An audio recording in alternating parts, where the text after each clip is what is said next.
Hello, Abby. Hello, Wolf. Hello, Ditto. Hello, Rambo. Hello, Max. Hello, Hot Dog. Nate, Wolf, GX, Non.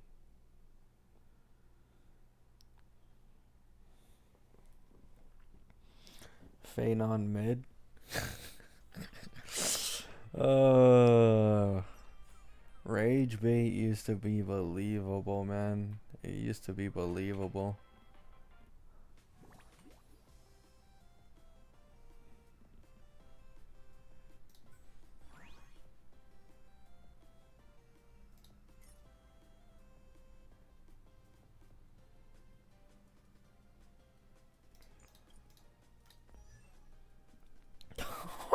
Oh, oh my god. A 41 crit rate Fei Xiao on a crit damage body. Man, somebody do something about these devs, man. Someone please do something.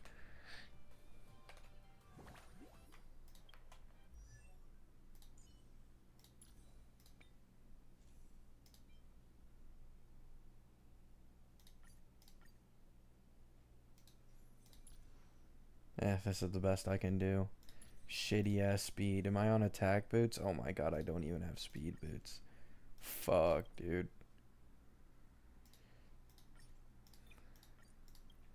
Holy bricked. Fuck it, I'm just gonna ignore the buff and run my day anyways.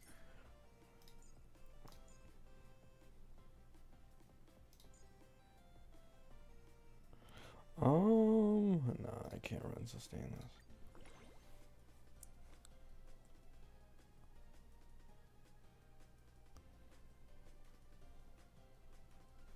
You don't want to pull Hyacine more? I'm still considering it.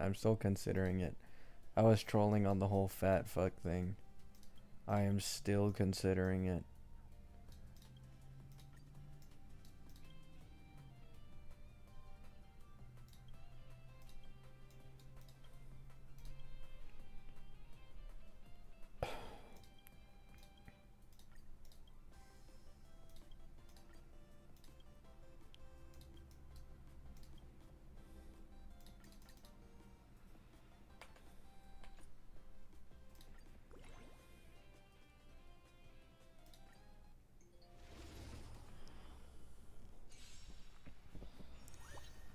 This account had a Fei Xiao? Yeah, just don't use it.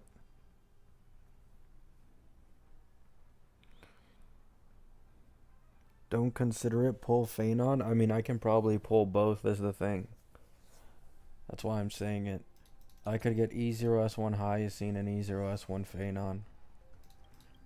I just have to win like one 50-50 and that's it. Either 50-50 or 75-25 and I should be fine.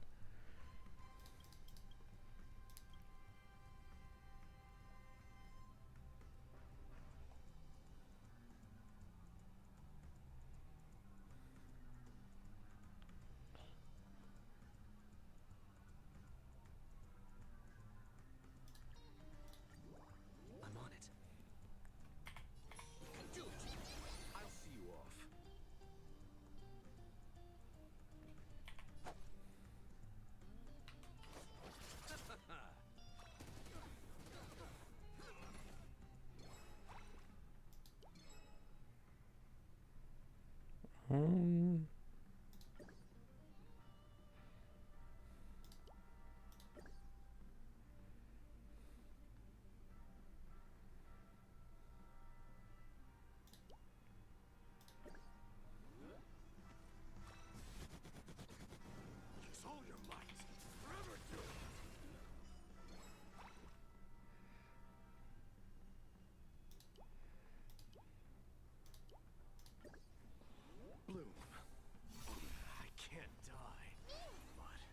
Fenon doesn't lose buffs in his transformation state.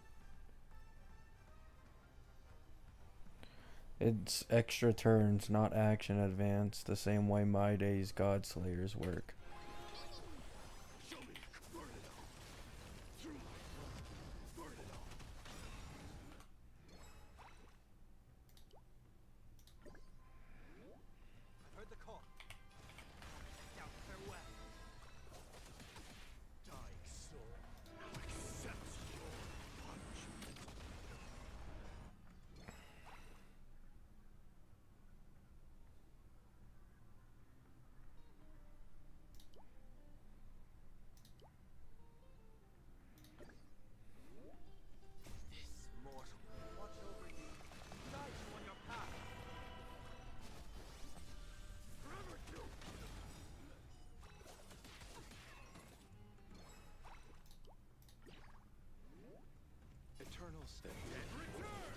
What's up, bro, man?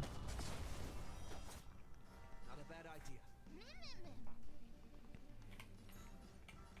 can do it. Trust me. We can do anything. Let's settle this. Receive divinity. I can't die.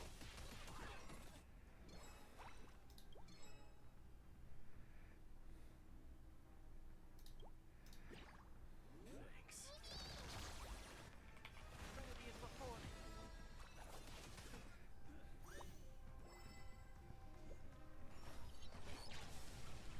Burn it off. HSR is beyond saving after Fenon drops. Like, what does that even mean?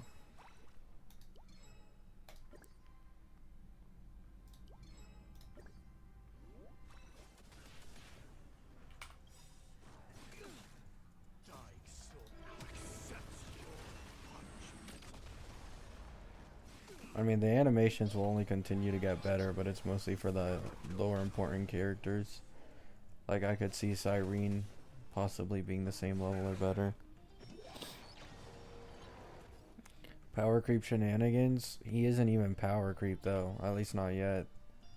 Like, the lowest cost 0 cycle he can do is 3, and he needs to run Sustainless for it.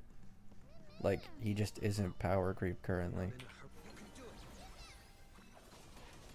You chose the wrong enemy. I can't die. But thanks. Now farewell. This more watch over you. Guide you on your path. Eternal stay. And return. Overcome the thorns. Remedy is before me. Like, you guys need to understand that Hoyo pre-planned this shit. Like, he looks incredibly strong right now, but you need to understand that he spends 150 AV for his old state. Like, right now it's broken, but if you really think about it, it depends on how strong Saridra and SP Dan Hung end up being, but he will have not too high of a ceiling in the future when there's more HP inflation and shit. So it's like, he's super strong now, but in the future when HP inflation is even higher and power creep is even worse, he'd probably be one of the worst aging DPSs in the game.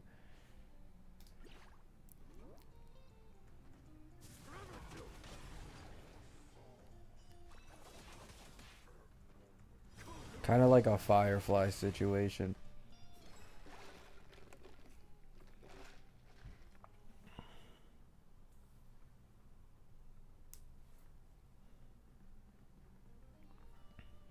Is this cope? It's just not cope, it's just how his kit works.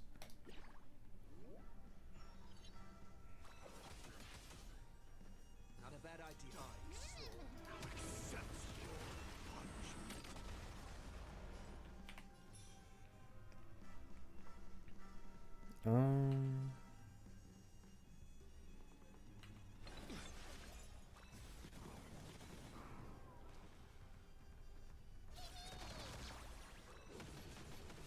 I'll see you off.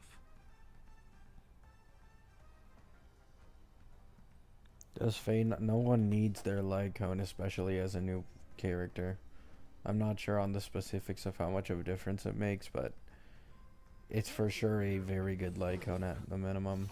I can't die. I'll say that. Gives him defense shred, a base speed increase, and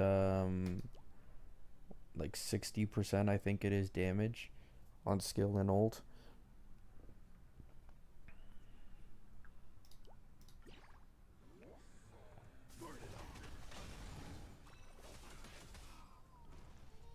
I'll overcome the thorns. Remedy is before me.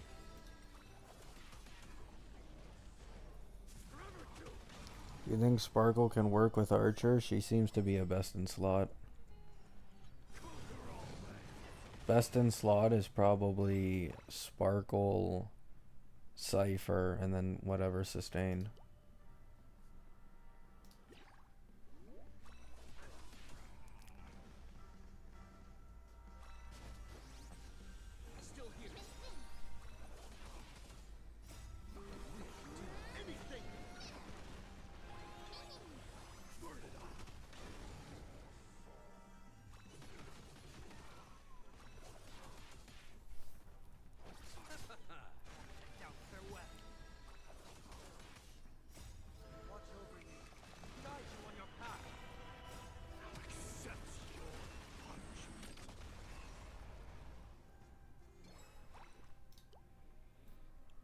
It's been like that forever, Hassan.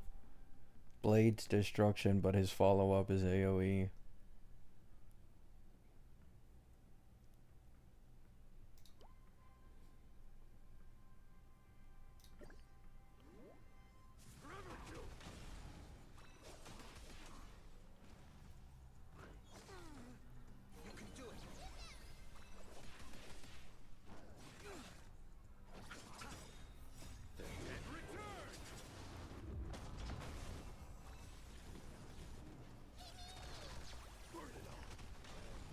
Yeah, I'm not gonna lie, the only thing I don't like about Archer is his ult. Like, for one, the damage on it is kinda ass for how long it takes to charge. And it just makes way more sense for it to at least be like a blast or an AoE. Like, he's for sure more of a, like, skill guy. So he probably uses, Scholar, but...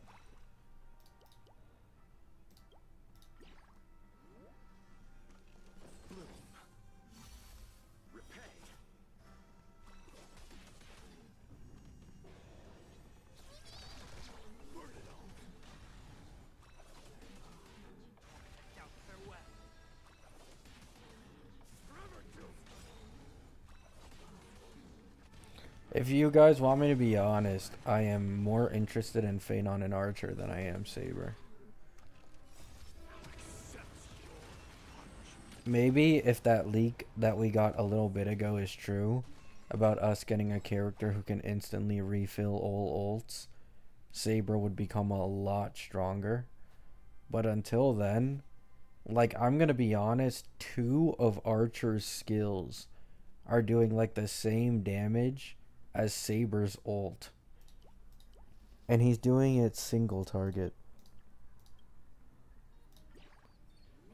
Like, I don't know. I can't say Archer looks broken. I feel like I might be overhyping it, like I kind of did like a Noxa in the beginning. And then they end up not actually being all too hot, but... Also, like, I read the Eidolons for Saber and Archer. They're pretty dog shit compared to the more recent ones we've had. Like, it seems like they're purposely cucking the Eidolons a bit, so that people don't feel too much FOMO to get them.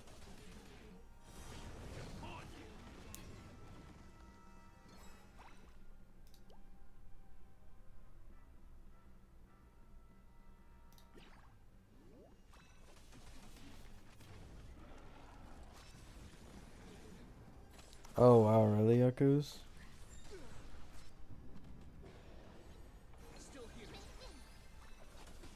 It's probably a good thing. I honestly think they should have made the Eidolons just as good of a jump as the rest of the V3 DPSs. I don't think it makes a difference.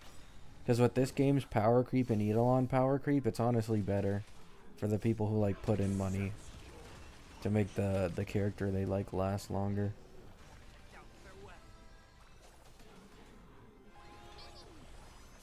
Whatever you want, Valk. Meta-wise, it's Fenon. I don't think I should have to explain that.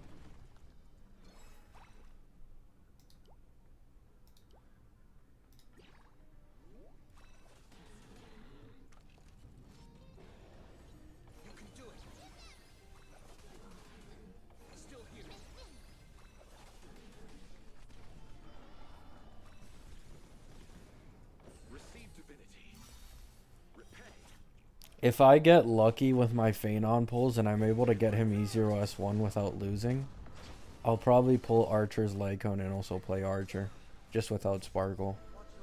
So, no Tribby, no Cypher, no Sparkle. But maybe I can make it work, I don't know. My hope is that either Ceridra or Cyrene just end up being so fucking strong that I can ignore the, like, wanting quantum allies for Archer and shit.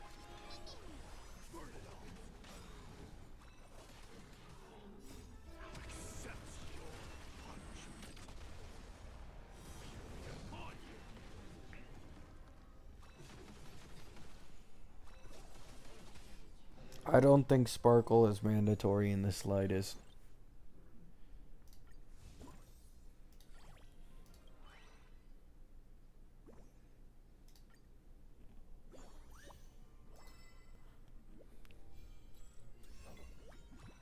Um,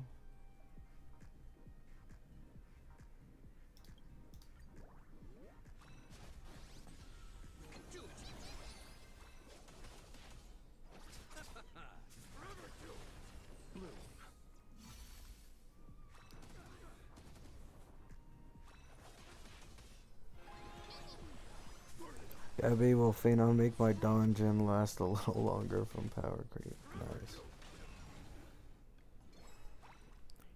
Something I haven't read their kits yet. I've only seen gameplays, but I noticed that every time Archer does a follow-up, I think he gains a skill point back. But he doesn't do the follow-ups all that often.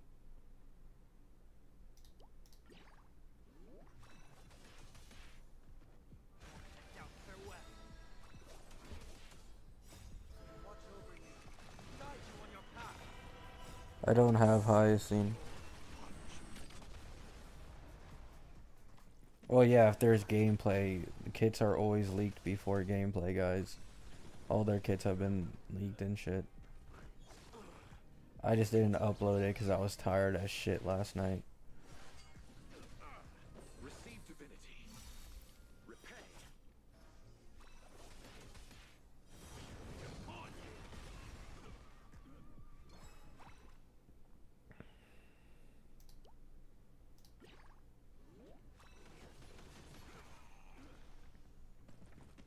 The dead return.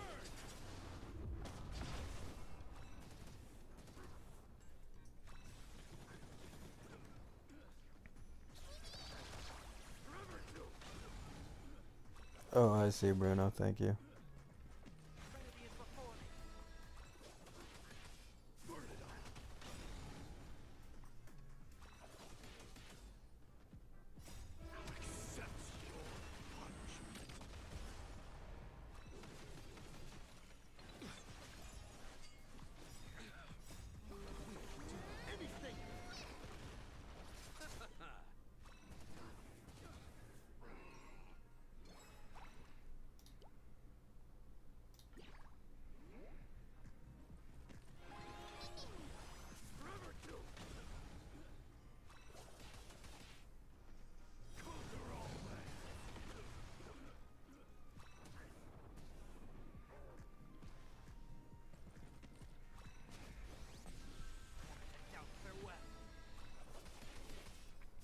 Yeah, I did, Jagoba.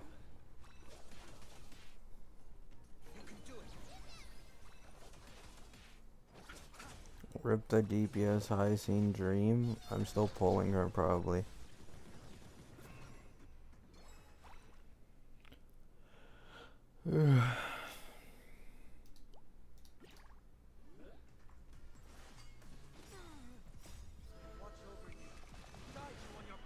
I didn't use them on a banner, Jagoba.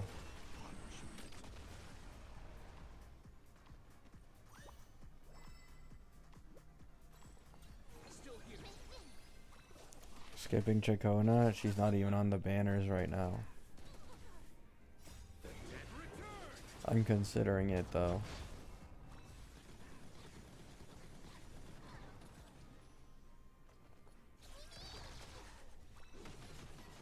She is not for NA. Zanny is still on. Zanny will be away in like half an hour.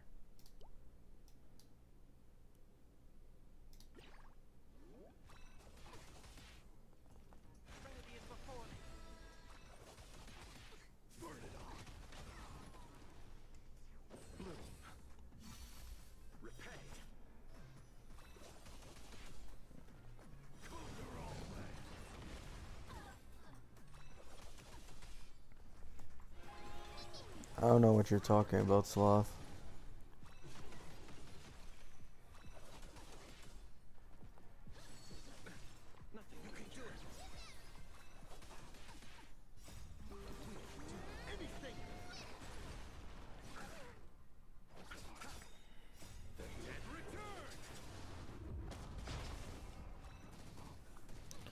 I'm considering the possibility of going for Brant, but the problem with Brant is that I can't afford his Sig unless I get lucky. So I think I'll do like a few pulls on his Sig banner as time goes on.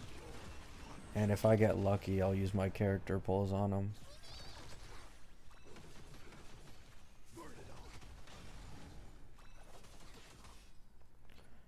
Because I do not want to use Brant without his signature, respectfully.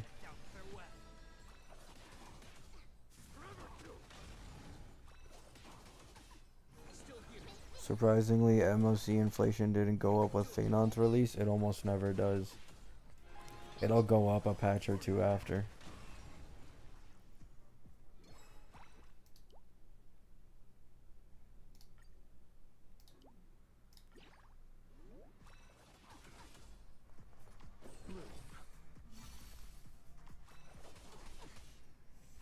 You guys need to understand that if the current Ceredra leaks we have from a little bit ago are true, and the reconfirmation we got yesterday that Ceredra will make Fenon so-called shine when he isn't shining currently according to the leakers, the Fenon team is just going to be way too strong.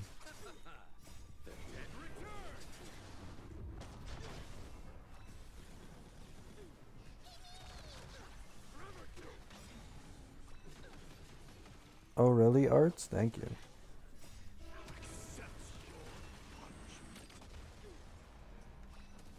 Is E2 Cypher a good investment? Yeah. Unironically, okay, you wanna know something funny? Archer's Eidolons are so fucking dog shit. If you're gonna run him with Cypher, it'd straight up like be better to get E2 Cypher than to go for E2 on Archer.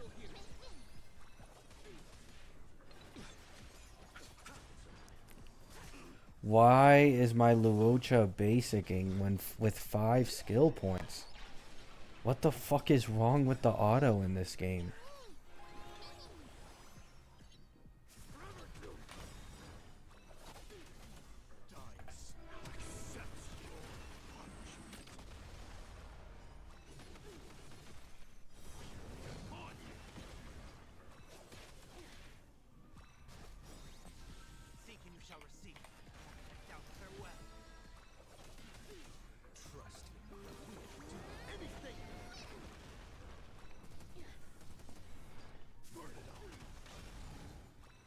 Archers are probably just a placeholder, you think?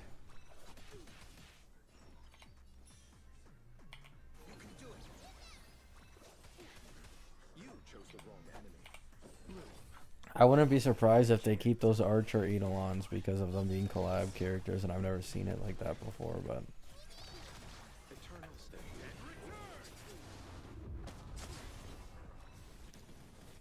Oh yeah, I know, Draco.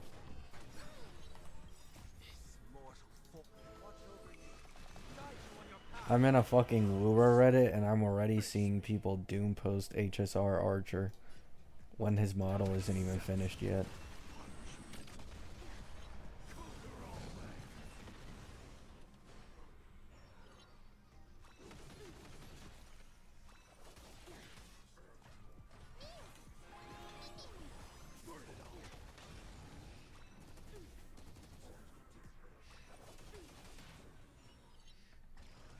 Brother.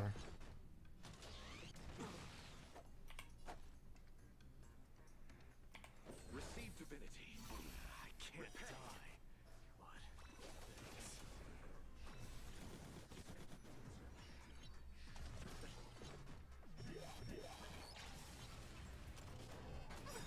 Nothing major.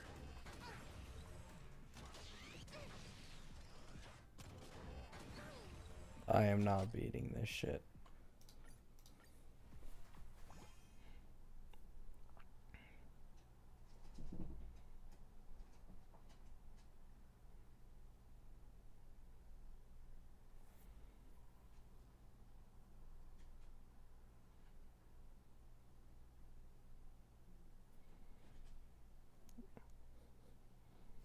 Why are they talking about Archer? Because they want to shit on the game every time they have the chance to. It's really just that simple. superiority complex.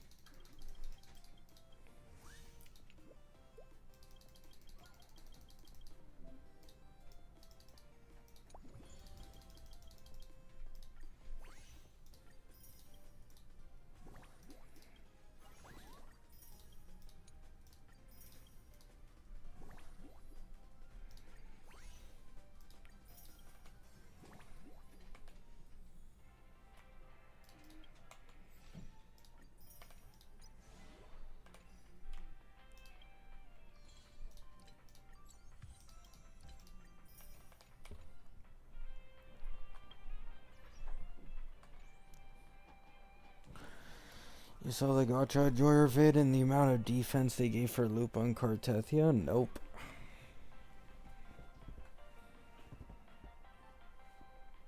But yeah.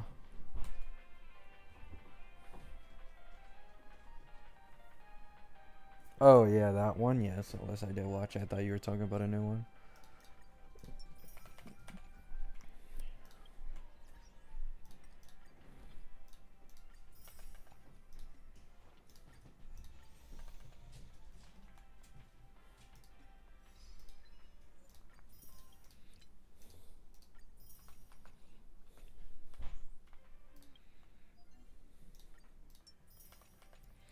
Let me farm Hyacine real quick.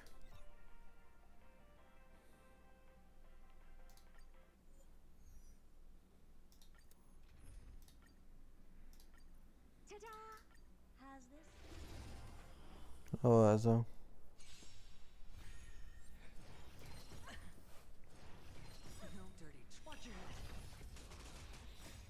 I'm gonna be honest, I don't take it as, like, I just don't take it seriously anymore, though. Like, you know it's, like, bad when there's people coping in a fucking Discord about Fenon's animations being mid. Like, not even like, oh, I like Wuwa more, or I think Wuwa is better. Like, straight up saying Fenon's animations are mid.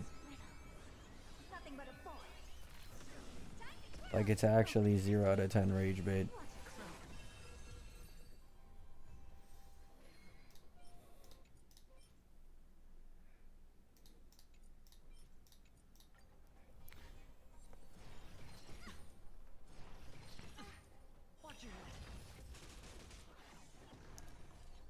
Hyacine. Or maybe I'll take it all. Oh, actually. Oh, fuck. Nah, nah.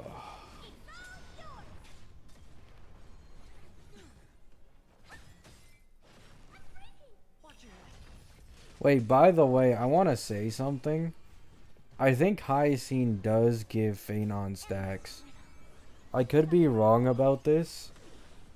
I saw a gameplay this morning, and when Hyacine used ult, he gained a stack.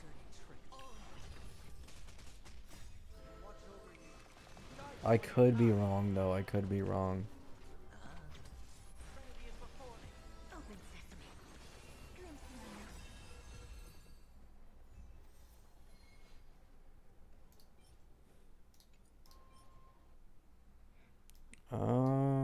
Maybe.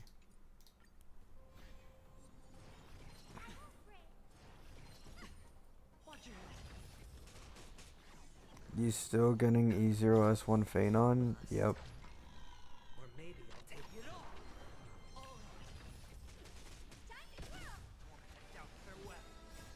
Watch over you. Guide you on your path. expand your thinking. What a crow. Time to twirl. This big diamond. It's all yours. Nice, Hassan.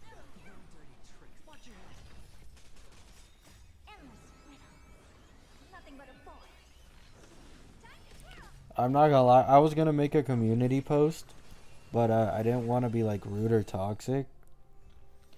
Listen, I love Zhaoq. The Zhaoq mains Reddit is on complete cope. Like, I genuinely get secondhand embarrassment reading the post from the Zhaoq mains Reddit. every time a new character drops. Serenity is before me. Expand your thinking. What a crow. Time to twirl. Watch your head. Watch over you. Guide you on your path. Why? What happened? Someone put a post saying that Jiaoqiu is really good for Fenon. When it's literally like E6 showcase and Jiaoqiu isn't doing shit. Endless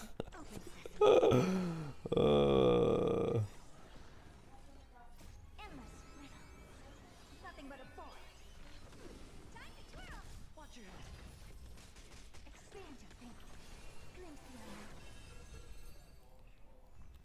the unknown. Their reasoning for why Jiaoqiu is good for Fenon is that Fenon is so good that it doesn't matter if Jiaoqiu is shit compared to like the other 3 or 4 better options. And so that means Jiaoqiu is good. Like what? What type of hopium are we on? I think she prefer outgoing healing boost, but No dirty tricks. yeah, I seen the bashing on Archer's model. Out farewell. Watch over you. Guide you on your path. Open sesame. What a crow. Time to twirl. Yeah, Fenon works in pure fiction. This big diamond. Archer is kind of cope without Sparkle. Not really. No dirty tricks. Maybe I'll be proven wrong, but it doesn't seem like you need Sparkle at all. It helps for sure though, but you don't really need it. Endless riddle. Nothing but a forest. Time to twirl. Expand your thinking. Glimpse the unknown.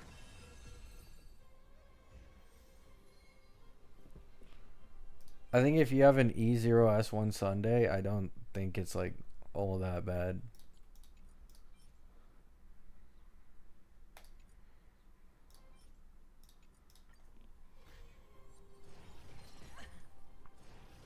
No dirty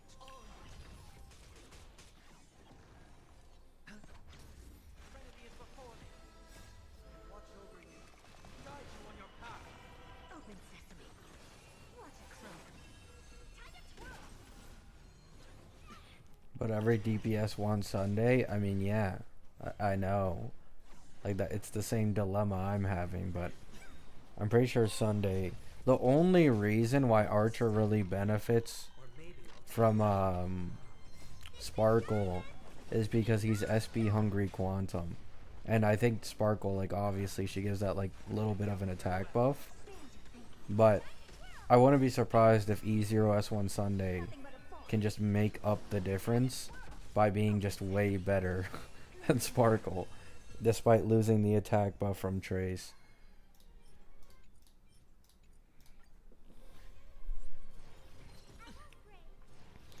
You have 5 SP only? No, you get 6 SP. Archer automatically adds 1 SP into battle. So it's 6 SP with Sunday. What a crow. Time to twirl.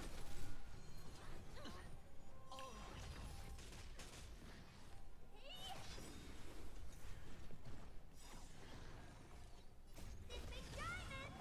It's all yours. watch your head. Bust. Or maybe I'll take it all. I'm happy I lost the 50-50 yesterday. Hey, Nothing but a forest. congratulations on losing the 50-50. Open sesame. Glimpse the unknown.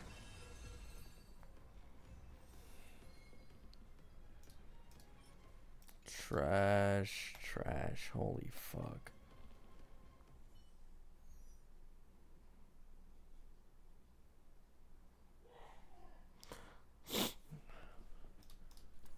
I think, at least for now, unless it's placeholders, I truly think that they're just nerfing Saber and Archer's Eidolons and Light Cone, because they look so much more shit than any other V3 like character in the entirety of V3.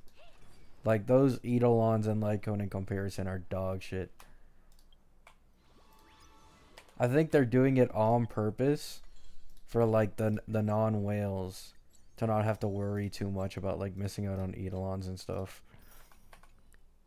Unless what Draco said earlier is true and it's like a placeholder.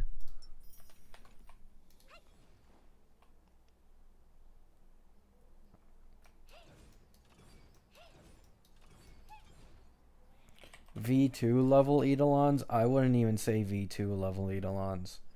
Like probably late V1, early, maybe early V2. Like even Firefly Fei Xiao have better like E2 investments.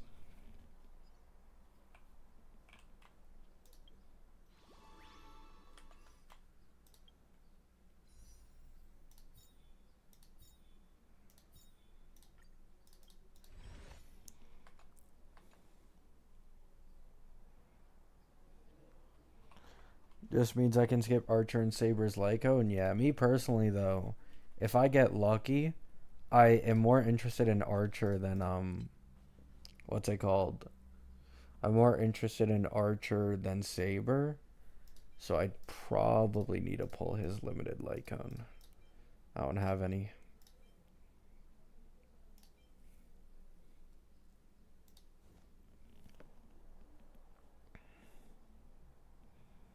How about E2 Fenon? What are his Eidolons again? I saw the gameplay, but I want to make sure.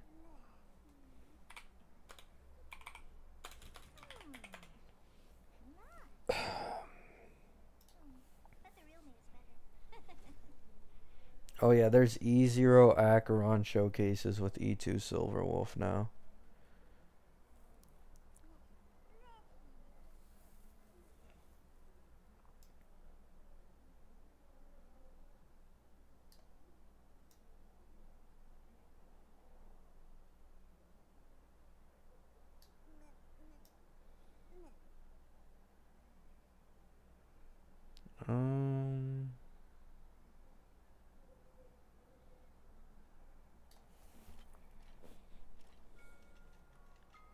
No, I know what the E2 does, but there's like other stuff that goes with the E2, like the E1 as well.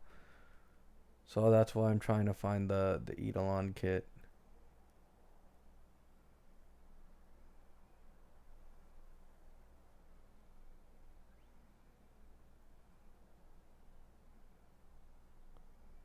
Is this it? No, that's Jingliu. Kafka, Fenon effects. Yeah, to be honest, I can't even find it on the Reddit for some reason. Like, how long did it take them to release Fenon's kit? Holy shit.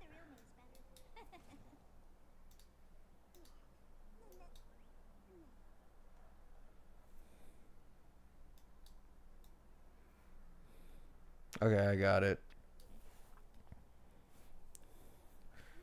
Oh, why did... Oh my god.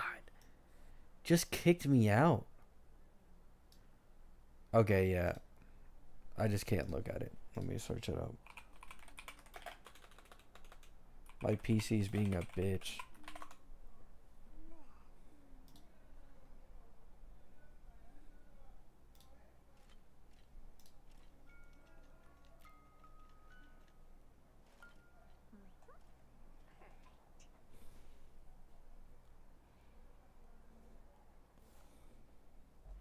Okay, here we fucking go.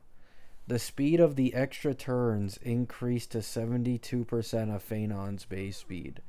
When Core Flame reaches the max limit, unit's physical res pen increases by 15% for 2 turns. So he gets 15% res pen, and his extra turns get a 72% speed increase based off of his base speed. And then E2, attacks deal damage. Well, attacks basically do 20% more damage overall. And when consuming 4 stacks to use the enhanced attack, gain an extra turn. Which, by the way, I've seen a lot of gameplays now. This guy gets 4 stacks like every 2 fucking seconds. Like, constantly. So he gets 15% res pen in E1 with a speed increase on the turns. He gets 20% more overall damage on E2. And he gets a lot more turns, basically. Speeder attack boots? Probably... I think his special turns scaled? I feel like you'd use -1, no? Maybe with the light cone you don't need to run -1, because I think the light cone gives +12 base speed, but...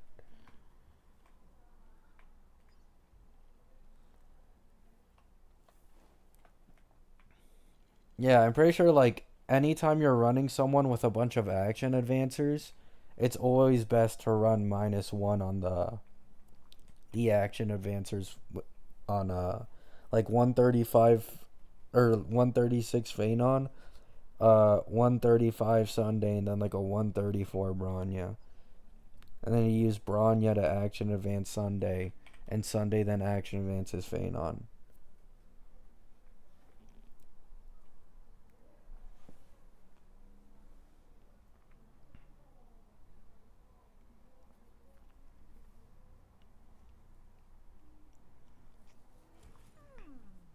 Extra turns are based on base speed, so attack boots. Well, yeah, but getting stacks outside of the transformation state is, like, pretty, like, important. Like, no, especially if you're running him with, like, Bronya or, like, Robin or whatever. Like, he already gives himself a fuck ton of attack. So, I don't even know if, like, attack boots would be all that much worth it over speed. I think speed is just better for the better stack generation outside of ult.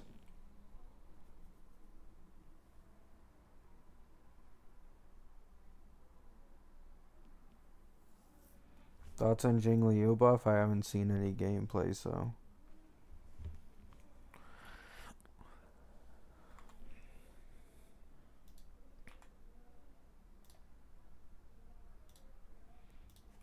Saber's Eidolon 4? Sounds cope.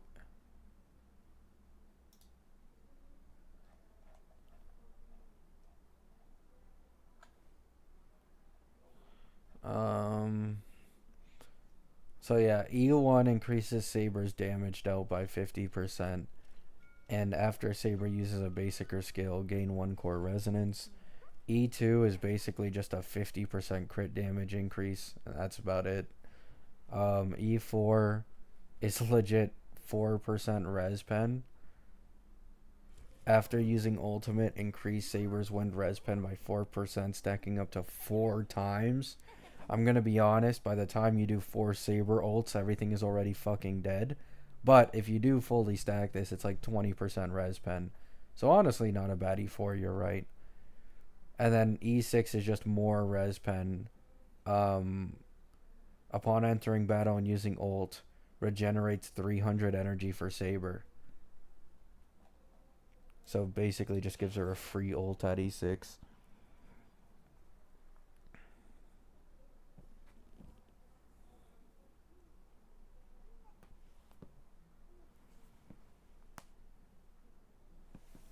Yeah.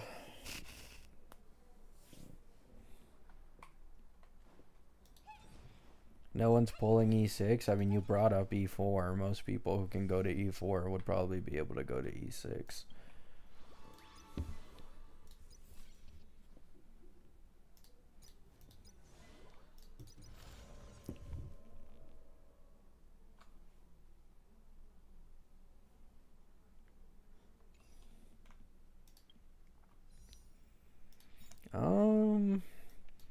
If I'm being honest, I still want to pull Hyacine, but she is legit a waste of a guarantee in all my pity. Like, completely, if I pull her. If I had Castorus, she would be like a no-brainer. But I fucking put all my pulls into My Day instead. This fucking dumbass, man. This fucking idiotic My Day that I thought would at least have some semblance of synergy with the HP scaling sustain. Holy fuck, was I wrong.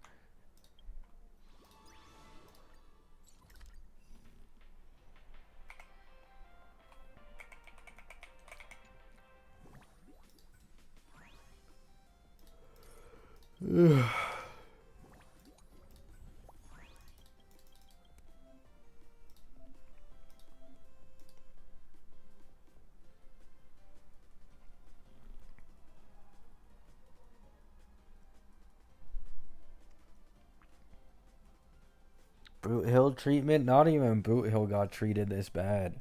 Boot Hill had amazing synergy with Fugue and Sunday. Like, he was winning. Like, My Day literally just gets completely fucked over.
You mad that you have E2 My Day now?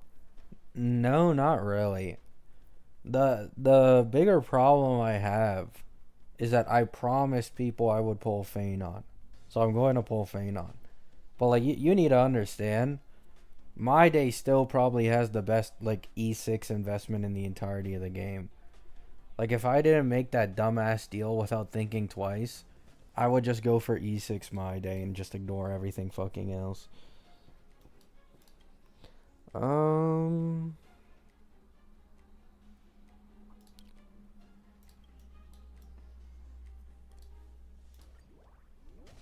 This is being in sync. We can do it.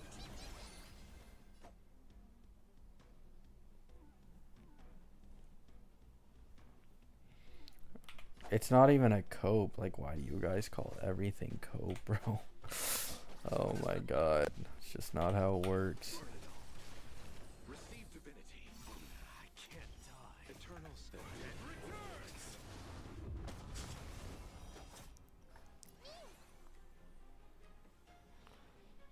returns. Fenon E6 lets him spam meatballs back to back. I mean, My Day is literally the same thing. Like, the combination of all of My Day's Eidolons up to E6 ends up allowing him to do like 10 God Slayers in a single cycle.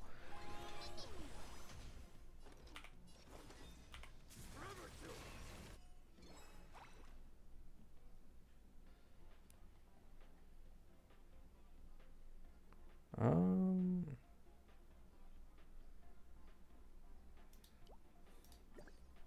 I am struck. Burn it all.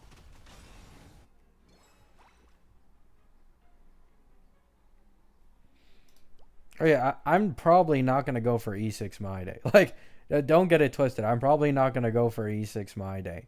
Because I really like Archer's gameplay, so I'm considering his Lycone. So I'd rather just get E0S1 Fenon and then Archer. Like, most likely.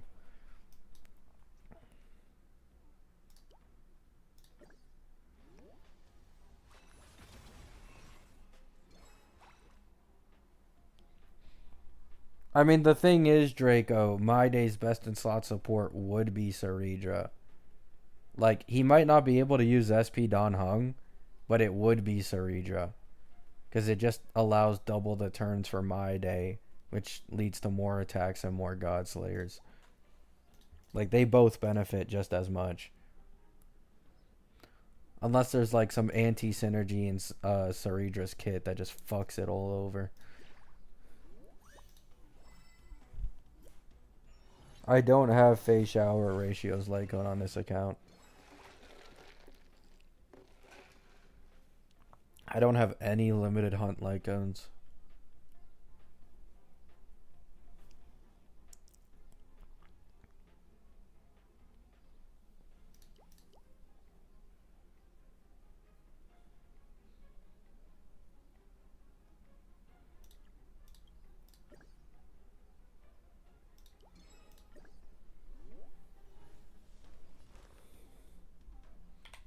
Ready as before.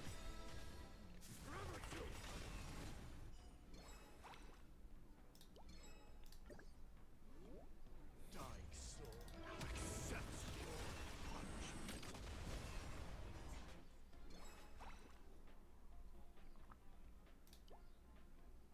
punishment. Um.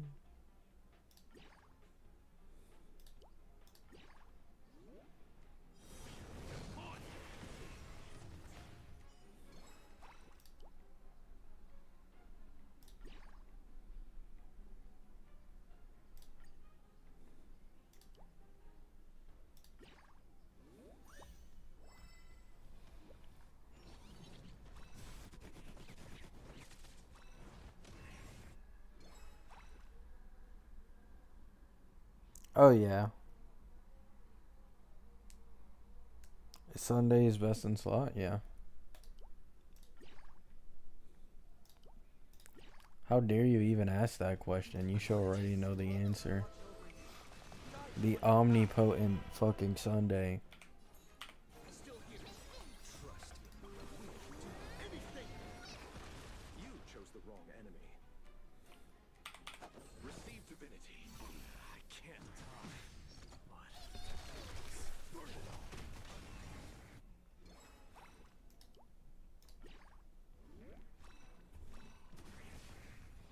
I'm regretting Casterus. Don't know why I got her in her Lycone. I mean, to be honest, I don't think you should be regretting getting Casterus. Fenon for sure looks way better than I originally imagined, but Casterus is still Casterus.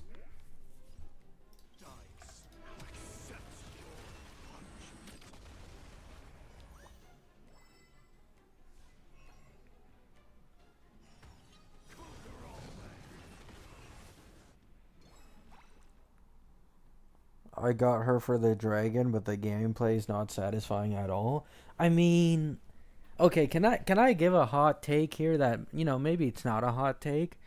Archer looks like the most fun to play out of all the new characters, and Fenon looks the most boring. Like, no offense, but you can legit use Fenon on auto. Like, I was watching someone zero cycle with Fenon on auto in his transformation state, because the auto can usually, like, pretty easily detect what it needs to do.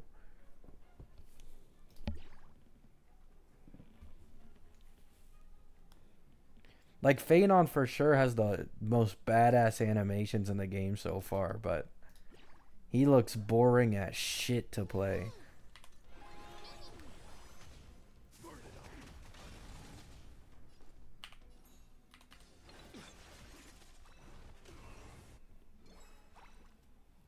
Yeah, Archer looks the most I mean, to be honest, let's all be honest here, right? Hunt characters are almost always the most satisfying to play. Even if they're usually like the quickest to get power crept or lose relevance, like hunt characters and their follow-ups or their attacks are just always satisfying for some reason. Hoyo never misses on the hunt characters, really.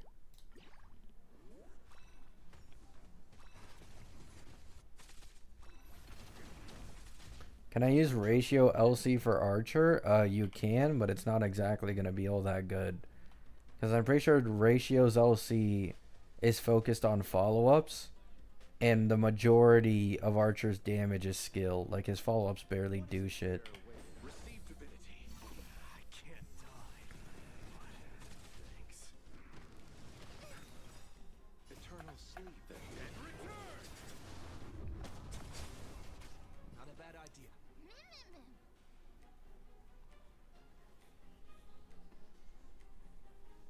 He isn't autoplay, but he is extremely easy to autoplay in his ult. Like, the AI can tell what it needs to do pretty easily. Like, I've literally seen E0S1 Fenon.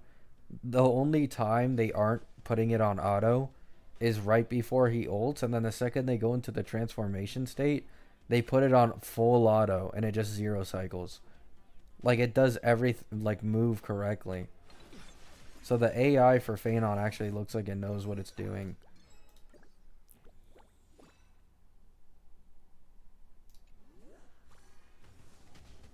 Heard the call. Now farewell.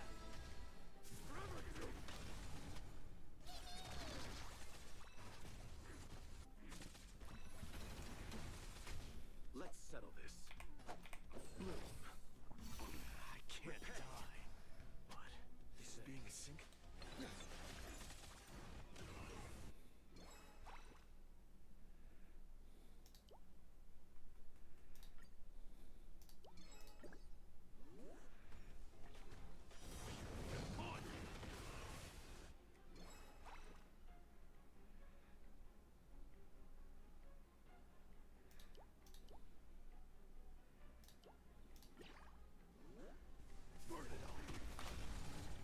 I'll overcome. Serenity is before. This moment, watch over you. Guide you on your path. Dying soul, face me. Accept your punishment.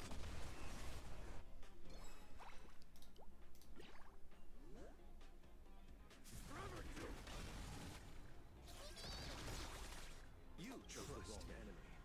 We will do anything. Receive divinity. I can't go the wrong way.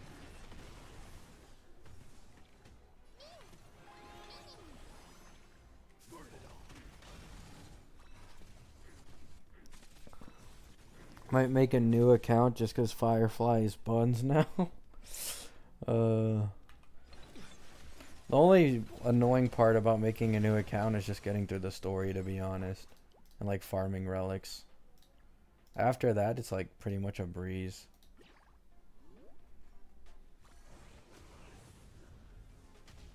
Heard the call.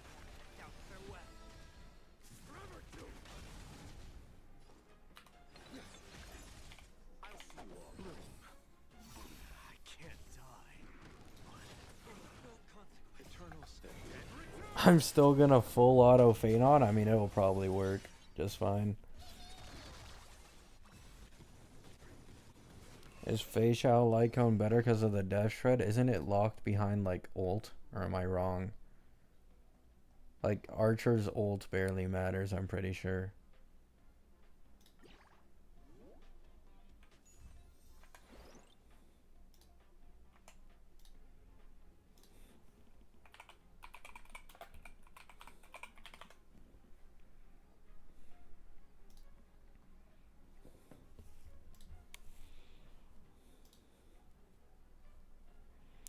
Increases the wearer crit rate when the wearer launches a follow-up attack. They gain 1 stack of Lumen Flux to a max of 2.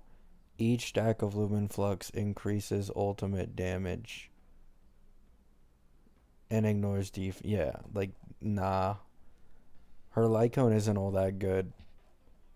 Because it's mainly focused around ult damage.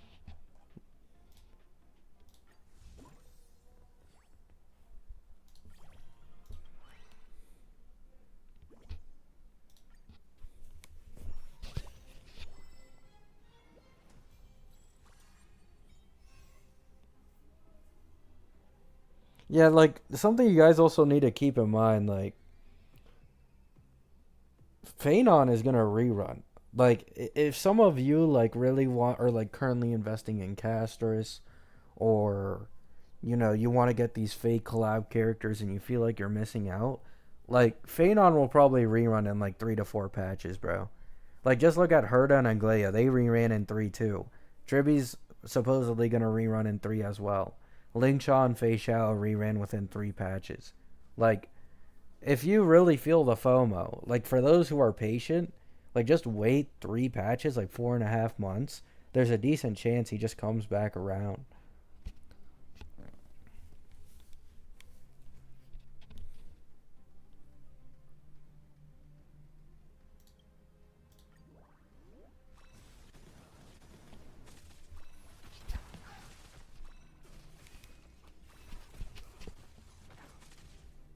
Yeah.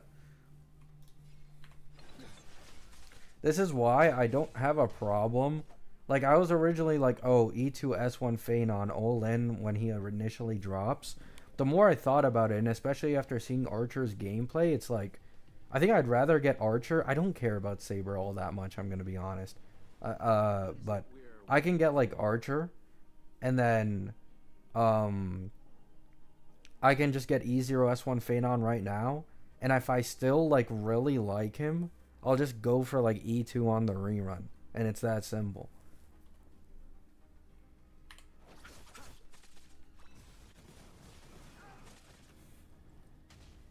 Let this place witness glory. Isn't Archer free? No, yeah, Archer is free. I'm mainly saying the Lycone here. Because, any Lycone... I don't have any Lycone options for Archer. They're all dog shit. So I need to actually, like, pull his Lycone. Serenity is before me. This moment watch over you.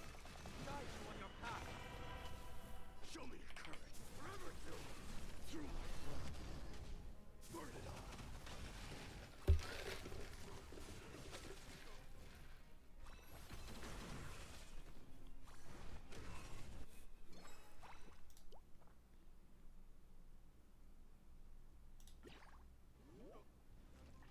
This is being in sync. Do it.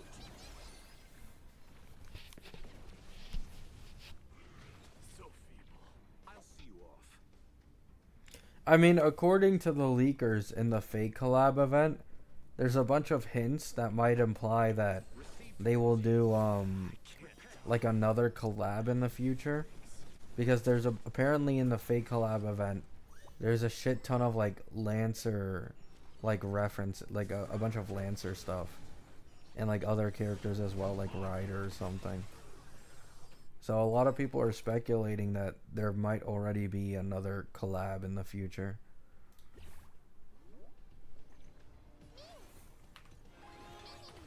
Dying soul accepts your punishment. 3.4, guys. I'll overcome the thorn. Down farewell. Forever through.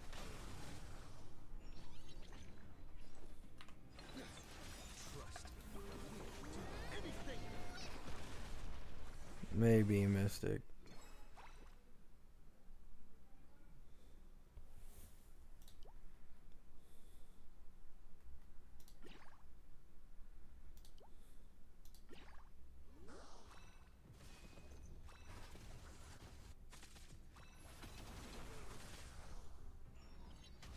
You chose the wrong enemy. Bloom. I can't go the wrong way.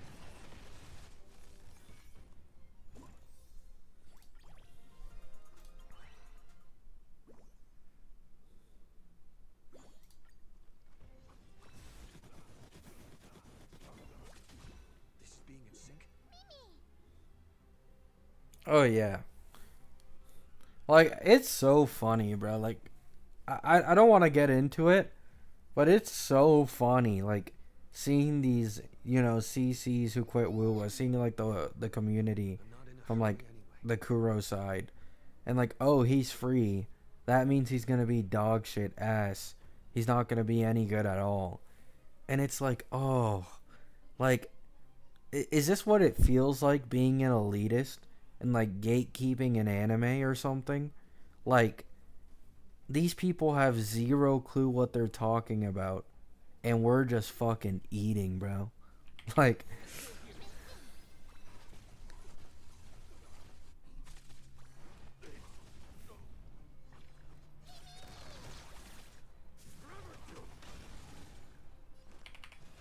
Down farewell. Burn it all.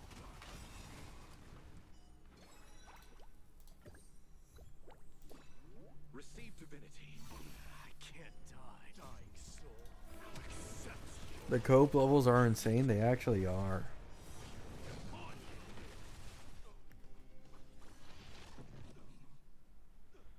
Like, you already know when Fenon's animations get officially released.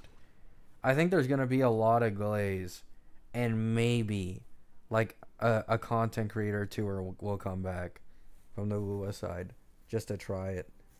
You know, I gotta come back. hop on the hype train.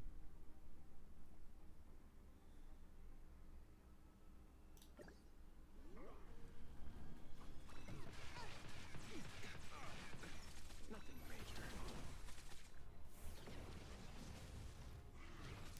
People will compare Fenon to Cartethia. I mean, Fenon wins.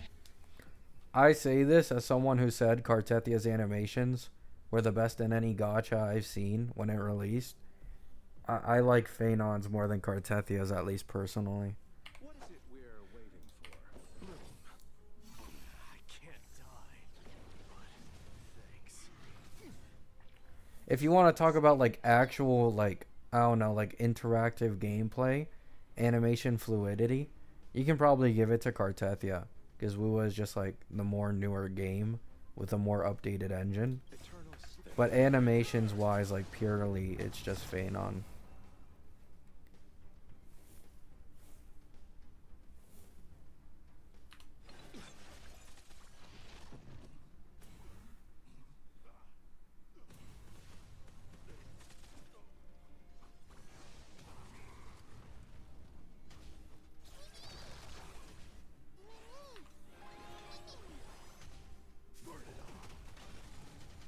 The toxicity is before me. Watch over you. Guide you on your path. Forever do. Oh really, Owen? I mean, it'll probably get worse when Cartethia releases. Like, no offense, but Cartethia is pretty busted currently, so more people are gonna drop.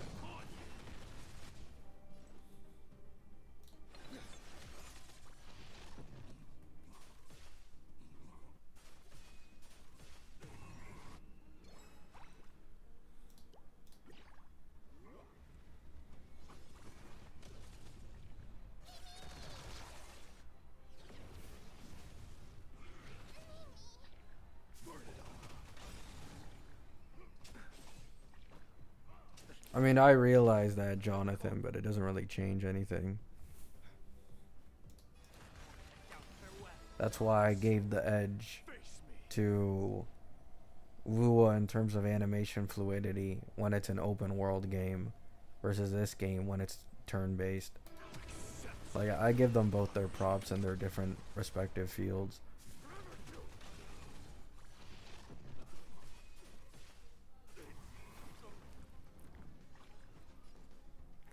Cartwheel, Acheron level power creep? We'll see. Gotta give it time. Trust me. We will do anything.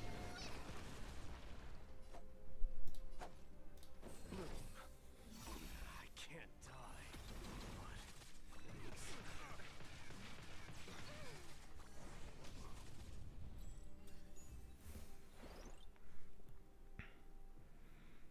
Yeah, I don't know where you heard that, Mystic, but it's probably bullshit. Because Cyrene is just way too far away to actually say something like that.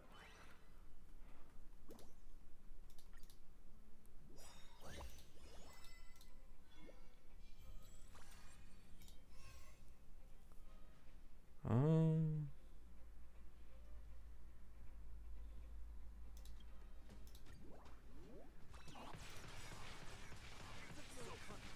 Eternal sleep. How much percent power creep was Acheron when released? I'm not sure. It's probably like, in reality, it's probably like 30 to 40%. And then with Xiao Q, it became even more. But on launch, I'd say probably like 30, 40.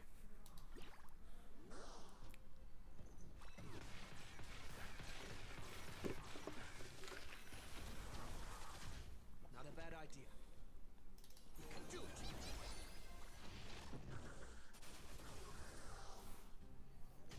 You chose the wrong enemy.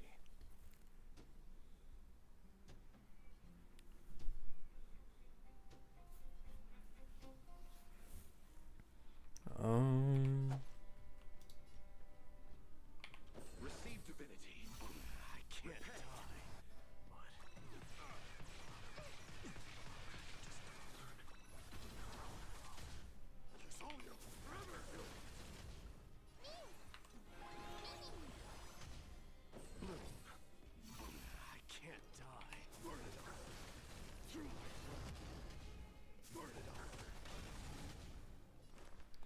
If I was E6, that would have been a God Slayer, by the way. Just saying, just saying.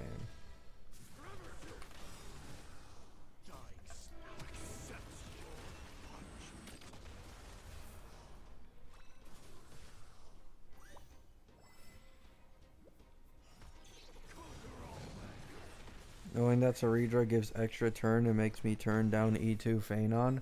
I mean, the more you think about it, like, the more turns Fenon takes, the more turns Saridra will give Fenon. Like, she doesn't exactly lose value from Fenon's E2 at all. She actually just gains more. Because it just means literally, like, more extra turns for Fenon given by Saridra. You can do it to, like, save money, though, I guess. Or, like, save pulls.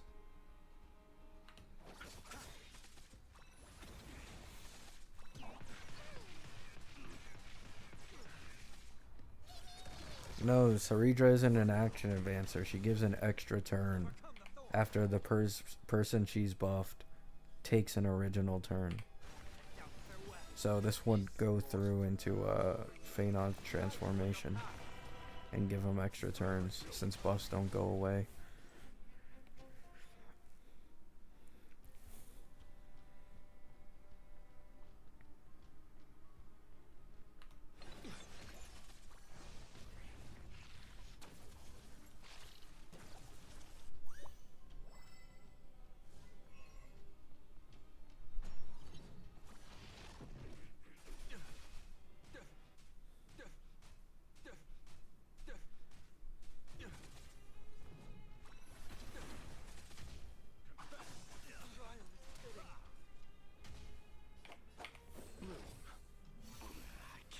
I wish Saridra was good at with Aggie. Why wouldn't she be?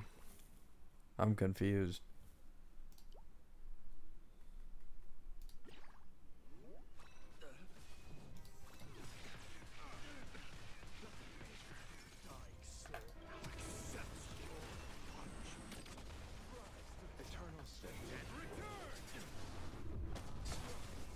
Saridra.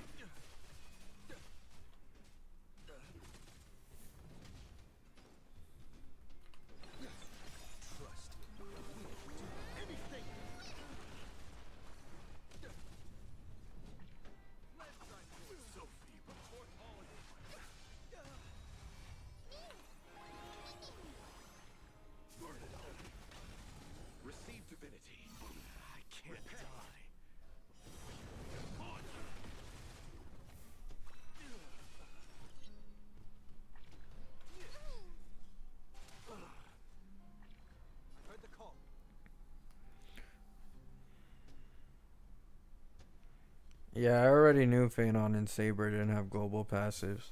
It was leaked like half a month to a month ago that they just wouldn't have any global passives, and that leaker was bullshitting. I might actually make a video today talking about it and like the whole fear-mongering thing, because it aged pretty well. My fear-mongering video. And then after that, I'll make videos on like the character kits, obviously, and shit.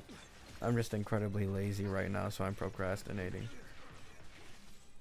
Or actually, maybe I wait until V3. I think I'd rather wait until like V3 or something. I'll give like a general consensus on what I think, and then I won't actually talk about the kits until like V3 like I did last time.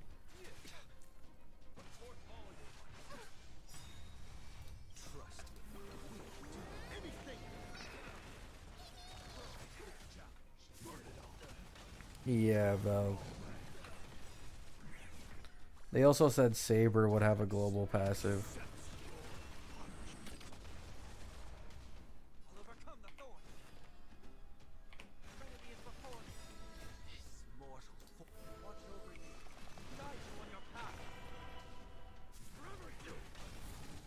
Yeah, Ahmed. Sunday and Saridra will probably be his best in slots. For now, people are just using Sunday Branya though and running him Sustainless.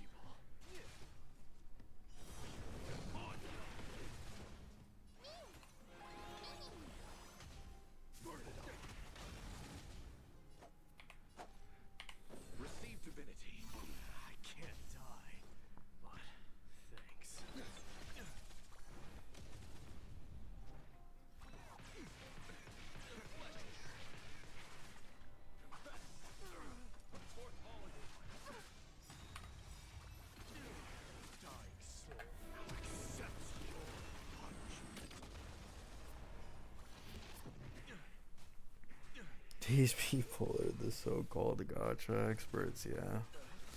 Once again, man, the only advice I can give people, because obviously, like, I'm not going to stop someone from watching another creator. The only advice I can give is just, you know, don't fall for, to be honest, rage bait that these big CCs do to try and look more right. Like, it's just always bad when they don't play a game that they're talking about.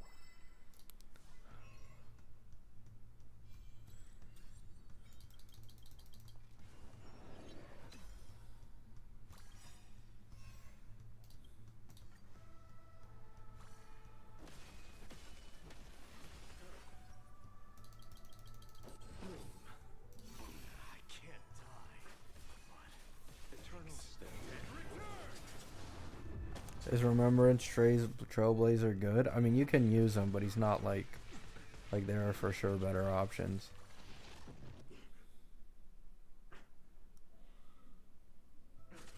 Mostly just for his buffing capabilities. Let's try it this other way. I choose you. Will you be able to clear and it be usable? Yes. I should honestly clarify this. When it comes to HSR, I very much consider meta here. So, RMC not even being like probably a top 3 support for Fenon is the reason why I'm saying like he's not really all that hot. It's not that he's like unusable or anything.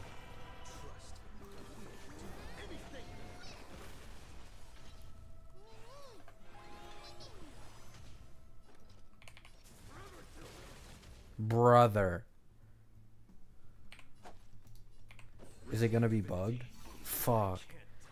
Oh, I was hoping it was bugged. Oh, nice. He got a heal proc off of it.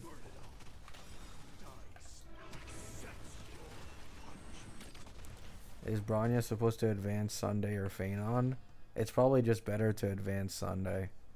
I'm not sure how people are doing it, but I think in most cases, like every time I've seen a showcase of like double AA'er, and like you can use someone who can AA Sunday, you just AA Sunday instead.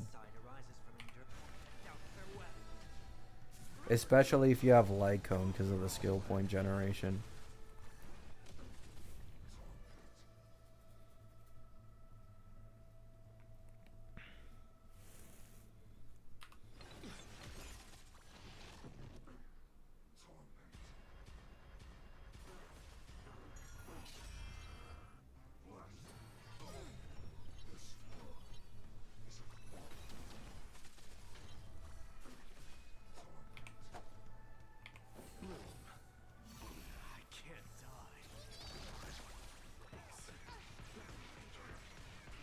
In Fenon's case, because he can snapshot the buffs. Oh, I see. Yeah, that does make sense.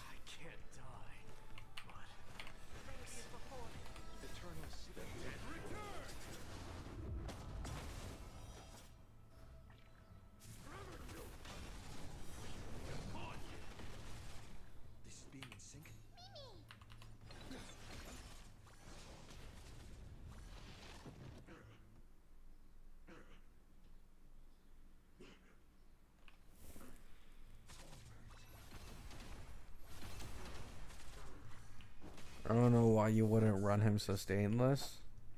You can probably die if you don't kill shit in the first ult. Like if you're a noob, I'm saying, like average player. That's probably why.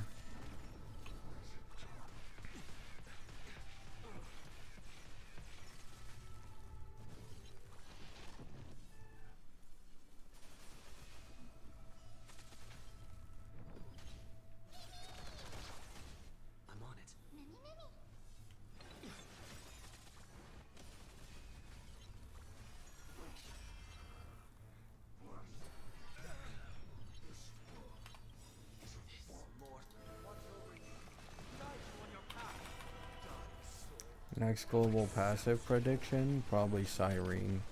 If it isn't Cyrene, they'll probably only do it for anniversary characters. which means I could give less of a shit about the global passives. Like, if they're only releasing that shit once a year, and it's as negligible as Castrus is, I couldn't give less of a shit.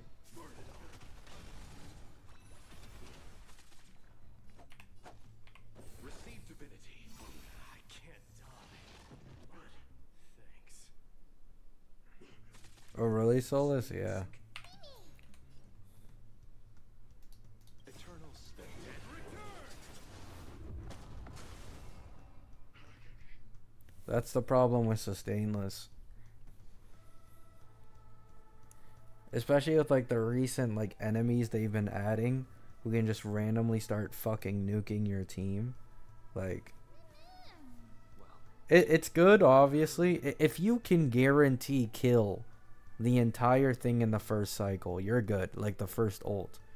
But, right, in the future, this won't be a thing because of HP inflation and power creep.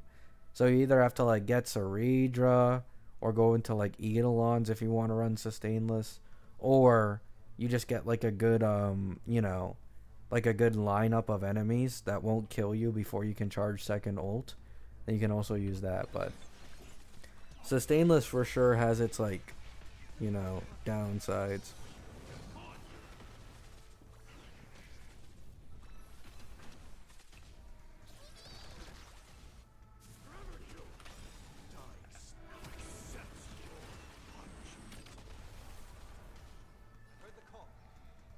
Yeah, you probably run him with SP Don Hung in the future.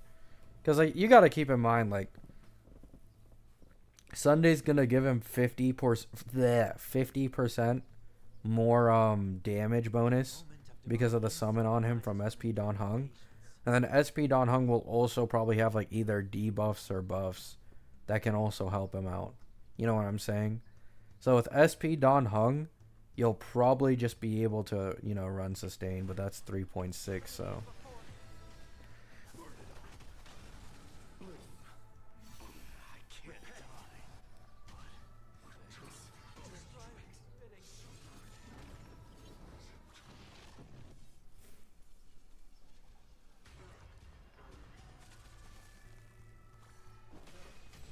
Let's settle this. We don't know, GX.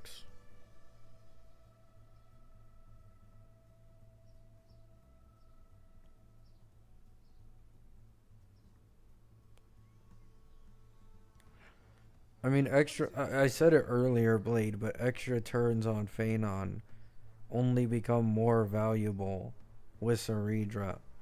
Like, it's not like Ceredra giving Fenon extra turns makes his E2 worse. It legit makes it better. Because his extra turns can then lead to Ceredra giving even more extra turns. Receive divinity. I can't conquer all. The thing is, do you need it? Probably not.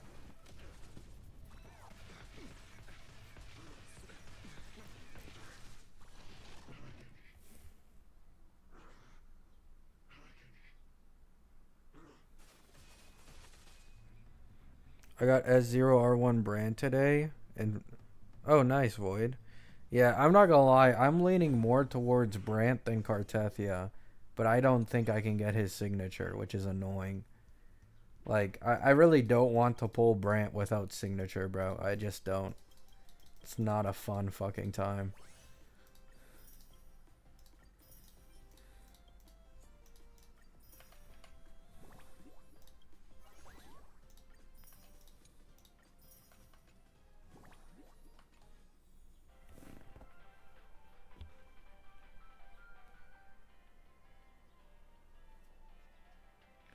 Skipping Cartethia for Brant is mental. Brant Lupa SK team, especially with my S2 SK, is at least with current cart calcs not as good, but like comparable. Like, you guys haven't seen me cover Lupa leaks. Lupa gives a fuck ton of buffs. Yeah, like, I want Brant because of his gameplay. Like, even if he's weaker than Cartethia, Brant just looks way more fun to play.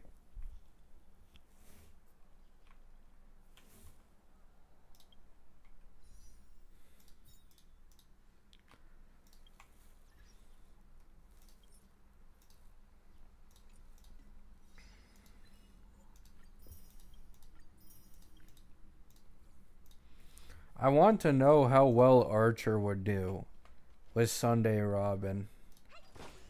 I need to wait. See if anyone does that. Instead of Sparkle Tribby, I want to see E0S1 Sunday and E1 Robin. Because I know my E1 Robin can make up for the fucking attack that I'm losing from Mono Quantum. But I want to know, like, how decent it is for Archer.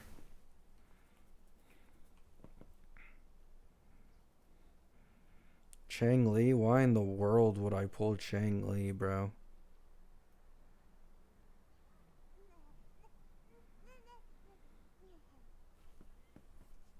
See you later, Ezra.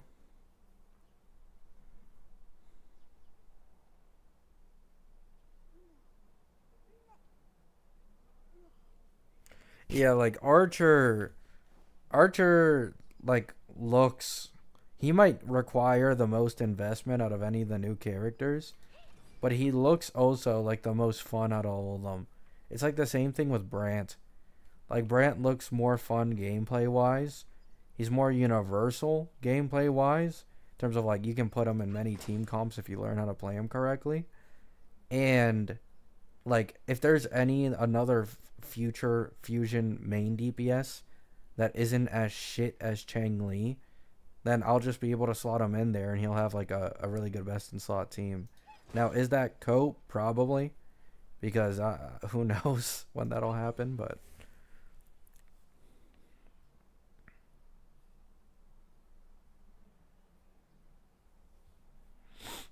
No, he doesn't require Sparkle.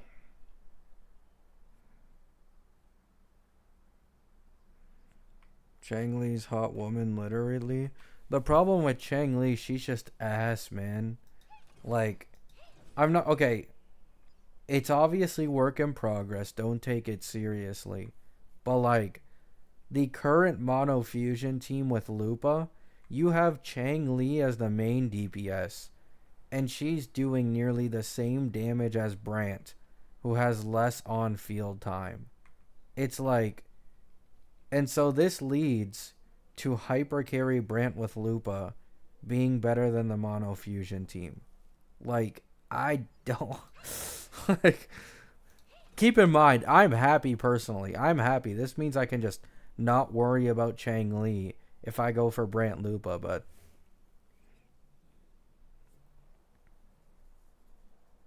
Yeah, I saw it too, Ahmed. Oh, wow, Tanaka. Archer needs a sub DPS like ratio to proc follow-ups. That's called March 7th. Or sorry, not March 7th. Cypher. Sparkle Cypher is probably the best in slot team. Especially with Cypher Eidolon investment. But, I don't know. If I am being honest, me liking Archer's gameplay is making me move a lot into possibly getting Cypher. But first, I'll have to see how much of a difference it makes over just Sunday Robin. Because if it doesn't make all that much of a difference and it's still like Sunday Robin's world, then I'm skipping Cypher too. Archer needs a buff. His ult. I think the only thing that he needs a buff on is his ult, and that's it.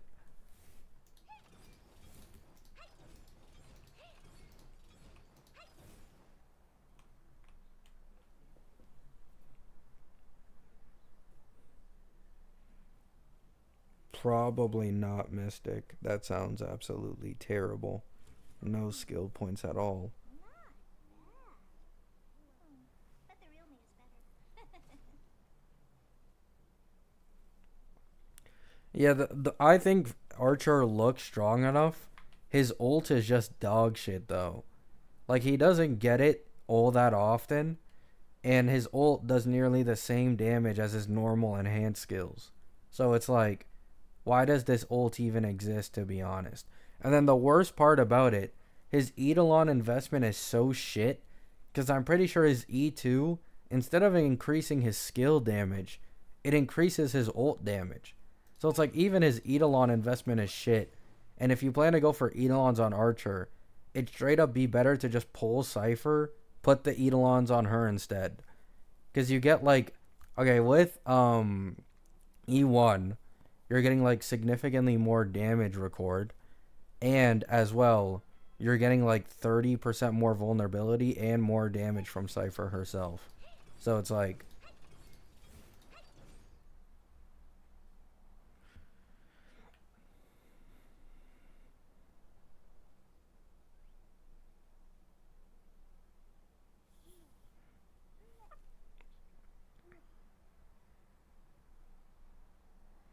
oh yeah, their kits will probably get tweaked in the later versions.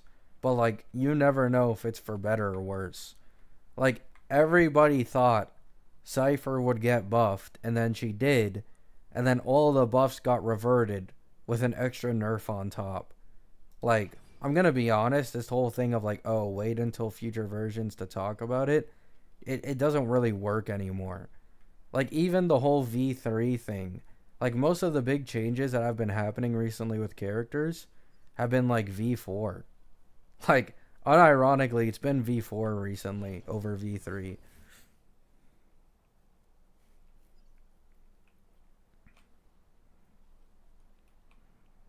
I wasn't surprised when Cypher got nerfed. Yeah, but by that much? Like, by that fucking much? They didn't even leave a single buff. They added an extra nerf on top of the already pretty bad V3.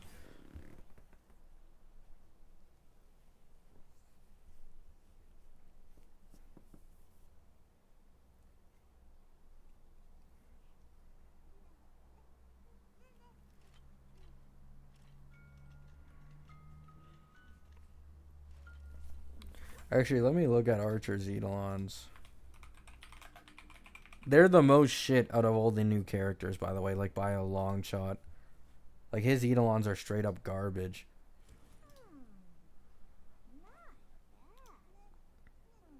But the real me is better. After using skill 3 times in a single turn, the next skill will not consume skill points. Keep in mind, this would cost you 6 skill points in the first place to be able to actually activate. That's the E1. And then the E2 is increased damage dealt by ultimate by 120%. Like, he 100% got the most shafted in the Eidolons department.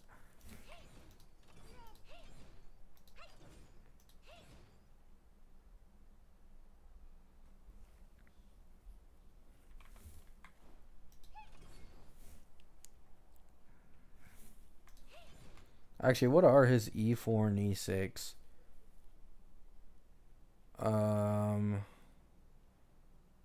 He applies quantum weakness on ultimate and gets 10% res down for 2 turns. Holy fuck, man. And then E6 is when turn begins, recover 1 skill point. Increase the maximum stacks for the damage boost provided by his own skill by 1, and damage dealt by his skill ignores 20% defense. Like, the E6 isn't bad, but like, this should be an E2, bro. Like, his E6 should genuinely just be an E2. 20% defense ignore, and recover 1 skill point upon turn. Like, brother, this is E2 level.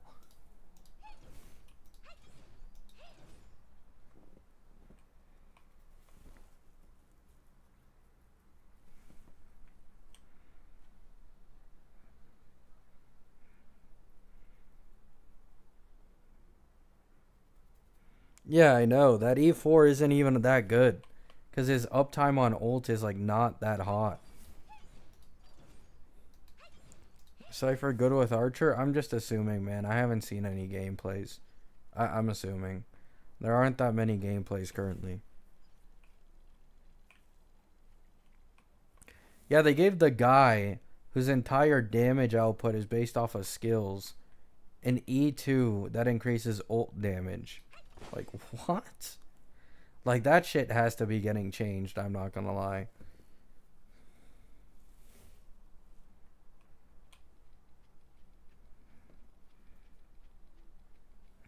Like, you know what? Let's compare.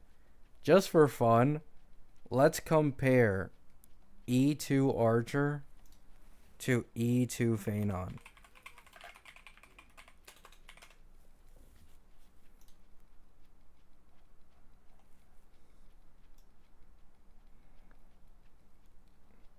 E2 Fenon.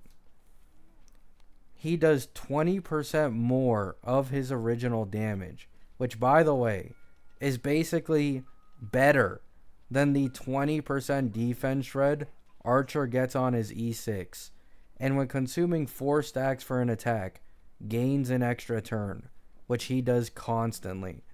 So he gets like 4 more turns during his ult state and does 20% more overall damage.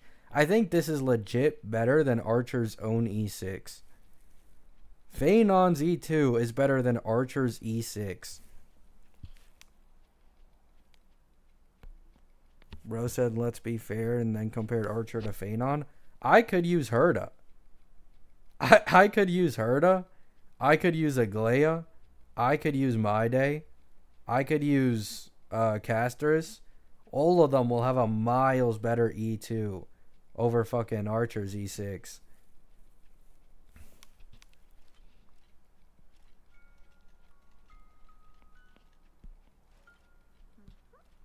Even Fei Xiao's E2.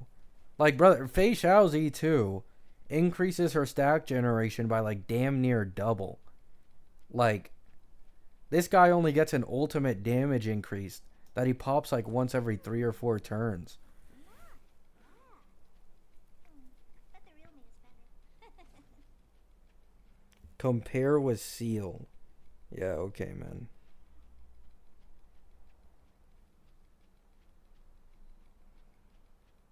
Well, yeah, I know, Kiwi, but that's why I'm saying it's dog shit.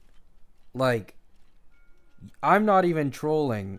You can go full investment into an E6 Archer. I genuinely think an E1 Fenon is stronger than an E6 Archer. I'm not trolling. I am not trolling. Like, that's how bad these Eidolons are.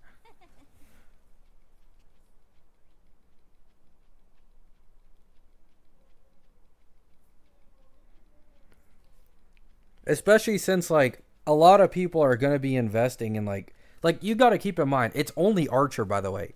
Like, Saber also doesn't have, like, as good of Eidolons as, like, the recent characters.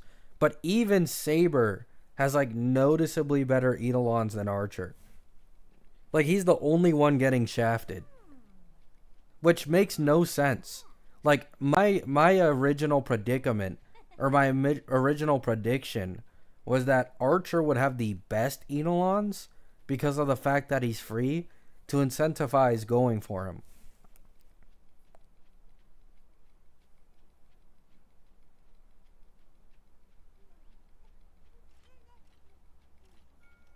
There's no reason for you to pull Hyacinth, Christian. You can just get her on a rerun or something. They can still be adjusted? No, yeah, they can be adjusted. I'm not saying they can't. I'm just saying currently it's complete dog shit. Like, we haven't seen Eidolons this bad in a V1 in a long fucking time.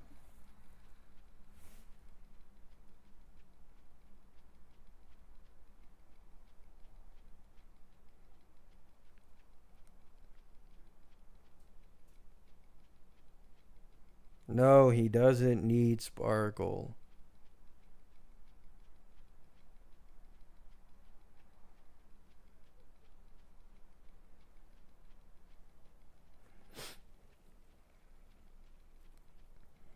Isn't it a good thing?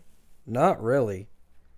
Because this means vertical investment on this guy is trash. Like, keep his base kit the same. His base kit is fine. I think he's pretty strong. But for the people who actually want to spend money on these units to make them last as long as possible, this fucking sucks. Like, it just straight up sucks.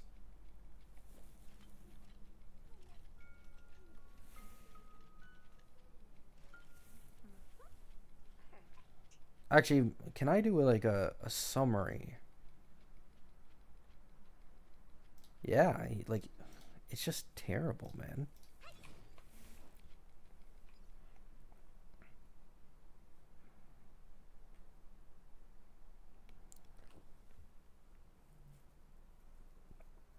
Does Fenon? No, he doesn't need his Lycone. It's just good. No one in this game needs a Lycone. Oh yeah, Kiwi. The only thing broken about Archer are his multipliers. Like, I can't show the gameplay, but like, I saw one instance where, like, you know, the most optimal setup and shit, and he was able to do 3 enhanced skills in a row, and it did like 600k, 600k, plus another, you know, whatever many. Like, the thing with Archer is, as far as I've seen, right, I could be wrong, so long as he has skill points to consume, he can technically do multiple attacks every time he takes a turn. So his single target damage is like ungodly. But outside of that, it's like his ult is dog shit and his Eidolons are dog shit. So it's still just better to like get a newer character who's more universal. Yeah, Archer does look more fun than Saber. I think Archer looks the most fun to play out of all the characters. Fenon looks the most boring but the coolest. And then like Saber's in the middle.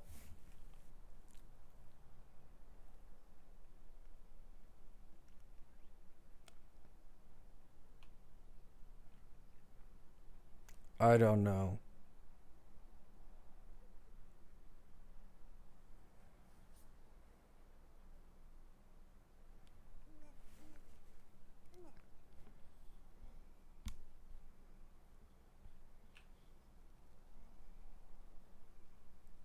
Oh yeah, he's cool. He like that's why I want to pull him, but I think Archer just looks like the more fun guy. It's just like being part of the hunt path. Like, I feel like all the hunt path characters in HSR are just like some of the most fun to use in the game.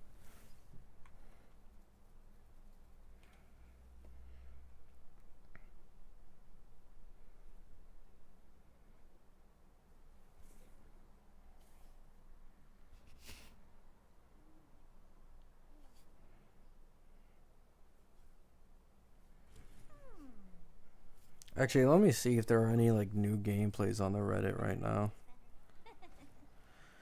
Um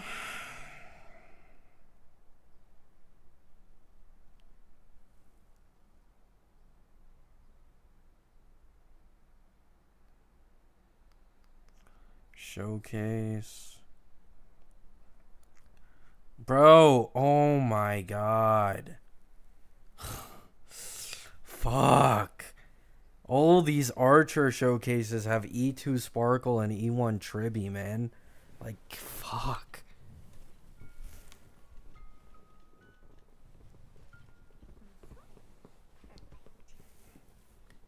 Can I see a single, like, E0 Sparkle? Like, is something else that's comparable to Sunday? Holy whale shilling? There's been, like, 5 videos in a row, by the way. This is why I'm complaining. Like, 5 videos in a row for Archer have been using E2 Sparkle, E1 Tribby. It's like, brother, come on.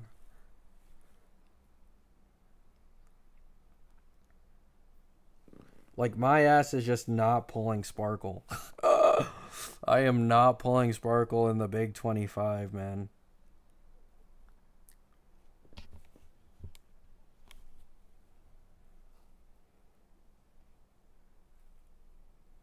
Check the mega thread? No, I am checking it. That's what I'm saying. I'm in the mega thread. The last showcase, Archer, E2 Sparkle, E1 Tribby. The showcase before that, E0S1 Archer, E2 Sparkle, E1 Tribby. And they're all Sustainless too.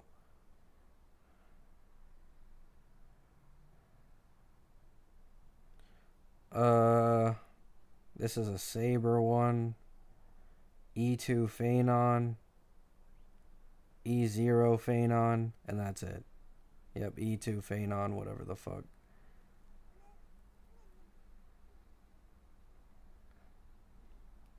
I haven't looked at the character buffs, Mystic.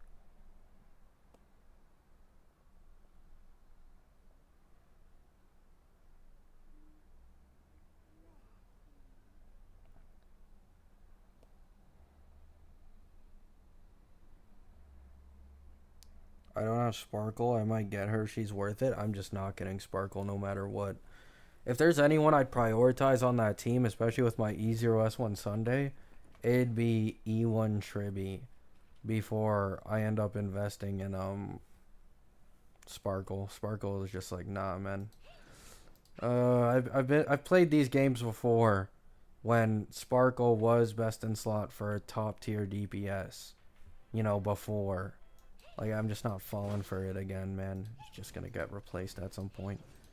Or better testers will find out that Sunday's better somehow, like they always do.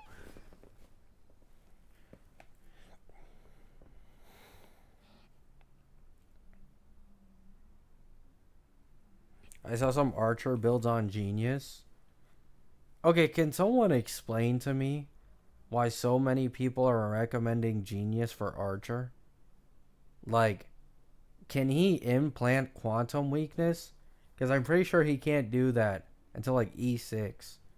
Like, why are people trying to spread the Genius stuff? Like, if you go against a non-quantum weak enemy, all that farming was for nothing. Like, it'd just be better to run Scholar. Yeah. Like, I feel like Genius is such a... Like, for Anoxa, it made sense. Because, like, Anoxa could implant quantum weakness. But, like, imagine spending 2 months farming Genius for your Archer just for the endgame to stop shilling quantum. Like, it's cooked.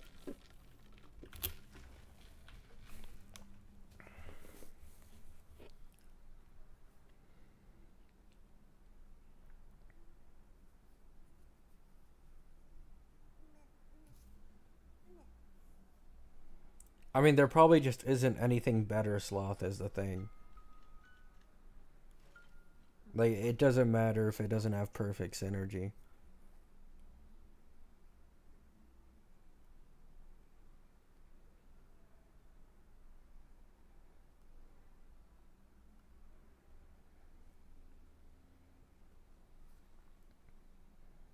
Why run Archer against something that isn't weak to quantum?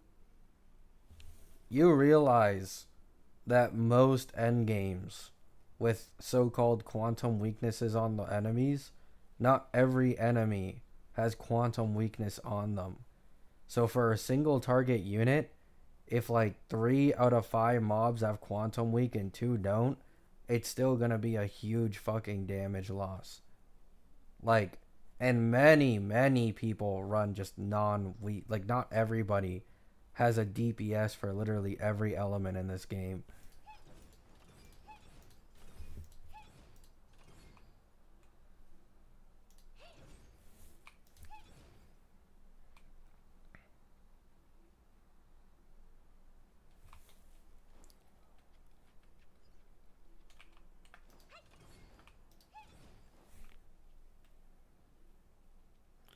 Sparkle with Eagle with 144 speed better than mixed 161.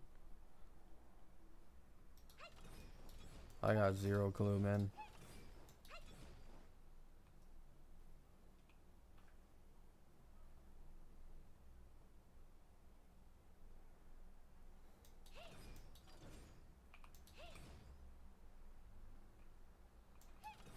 I think people intend to run Archer with Silver Wolf.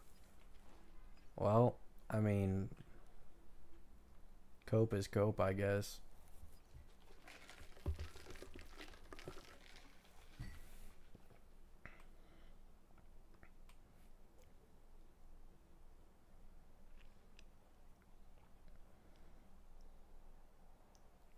The same way any team needs a sustain, Nile. You either have the investment to not need a sustain, or you run a sustain. Silverwolf with Archer isn't cope though. There's no action. It's legit just so much better to run Tribby. Like, it's otherworldly levels of better to just run Tribby with the action of advanced vulnerability and res pen.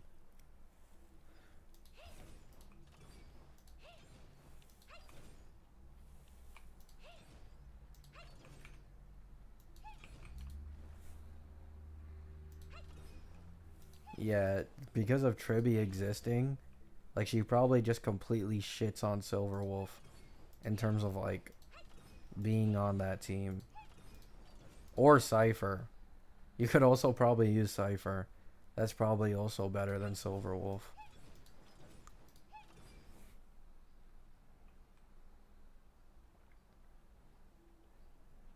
No, but it isn't only about the buffs, Alum. Like, Tribby gives DDD action advance, which is going to lead to being able to get a few more turns in the first cycle and other cycles.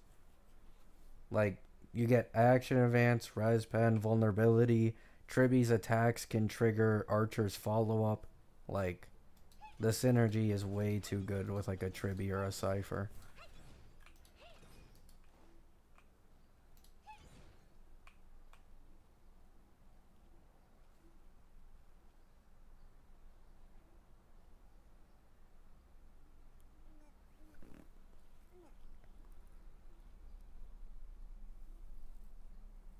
Cope, you mean it's not the best in slot, not that it can't clear? Brother, if being able to clear, like, this is the same dumb shit I get met with in Wuwa. Sorry if I'm coming off aggressive, but this is the same dumb shit I get met with in Wuwa. If clearing is the standard, you can run all of these new DPSs with 4 stars. You can be the exact same as the Xiao Q mains Reddit right now, saying that Xiao Q is a good support option for Fenon. Like, if there's like 2, 3 plus better options that most people own on their accounts, it's cope. It's just straight up cope. Especially if there's a noticeable difference in performance. Like, if I'm using being able to clear as the standard, fuck. Just run Ting Yun and I don't know, fucking Yu Kong with Fenon. You're probably going to be able to clear in like 2 or 3 cycles. Like, because he's just that strong. Also, I'm going to be a little harder on Archer's team options because Archer's legit free. Like, people can't use the excuse, oh, this guy, you know, I have to pull the DPS and the best in slot supports. It's like, no. Like, this guy is legit free. Like, at most, you just have to go for the light cone, and then you have probably Tribby or Sparkle rerunning on his banner. So it's like...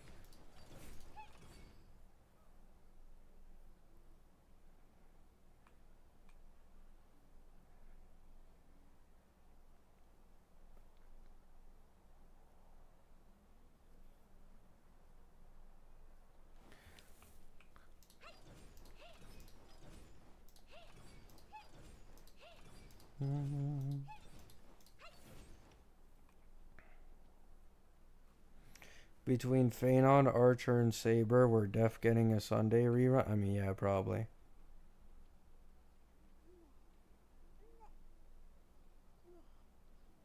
I mean, we'll see if the reruns change, but if I'm being honest, those reruns make complete sense.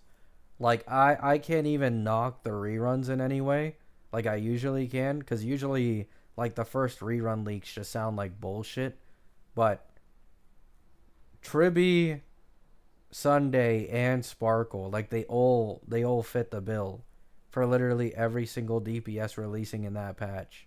Like, Sparkle and Tribby are going to be really, and I mean, like, really good for Archer. Sunday is going to be best in slot for literally all of them, right? If you don't have a Sparkle, you're going to be using Sunday in all of their fucking teams, right? At the minimum. So, it does make sense for them to be running those 3 characters, I'm going to be honest. Sparkle hasn't even had a rerun in a little bit. freebie bait. I mean, if you guys want me to be honest, I think Archer's best in slot is Cypher. Especially when you consider Eidolon investment. But even without Eidolon investment, like, Cypher being able to trigger the follow-ups, do her own damage, and have the damage record, I think number one is probably Cypher. And the more Eidolon investment you put into Cypher, it just becomes even better and better and better. I think number two is Tribby. Number three, maybe like Sunday. And then the rest is like Silverwolf and like, you know, all that other stuff. I'm talking like second option here, by the way. Sparkle is number one, obviously.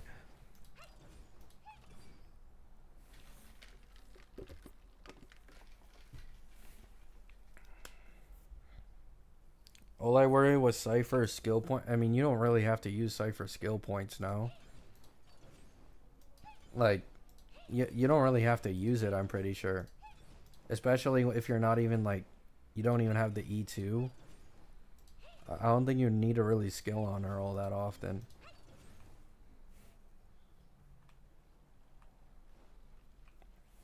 Even in, like, the follow-up comps, half of Cypher's turns are just basic attacks.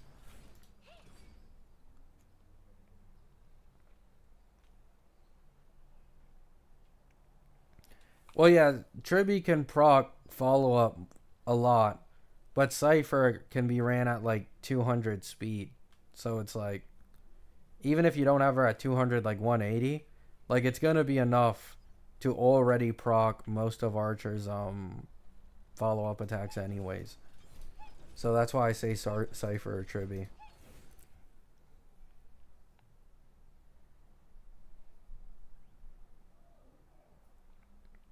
The attack buff isn't even that important. Yeah, I don't think it's that important either. But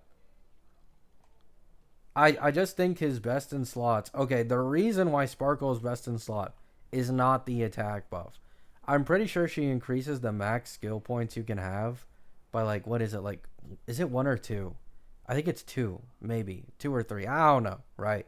But this allows your Archer to be on like 8 skill points. And the reason this matters is he gets a damage boost for his skills when you use like a skill and still have 4 or more skill points left. And if you do like multiple in a row, I'm pretty sure it also like gives you a benefit as well. So basically Sparkle just helps massively with that. Oh, 7? Really? Oh, okay. It's not as bad as I thought. I'm talking about Cypher's attack buff she gets from skill. Oh, Cypher's damage doesn't really fucking matter at all. It's mostly just the ult record. I say this because I think Archer, at least currently, he can completely shred a first phase. And you get a, like, with, guys, you need to understand, there's not a bit better single target damage dealer in the game right now compared to Archer. So the damage record that Cypher would be getting is, like, really fucking good. Like, I'm talking really fucking good. Especially if you can save it for that second phase. Oh, really, Draco?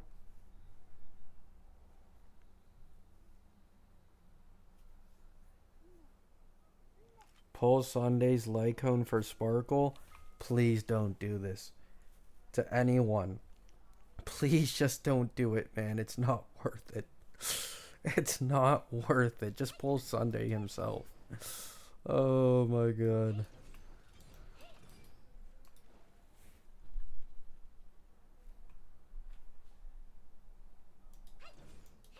This is like the highest seen Lycone on RMC shit. Like, I promise you guys, it's not going to be worth it.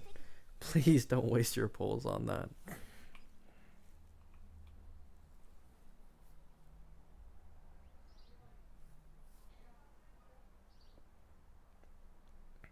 Yeah, Archer, like, this is my opinion. This is my opinion that I kind of went over, like, a little bit ago. Archer's best in slots in the future, I see another Dill situation happening. Where, like, Sparkle was best in slot for, like, Dill for a little bit until a much better support came along.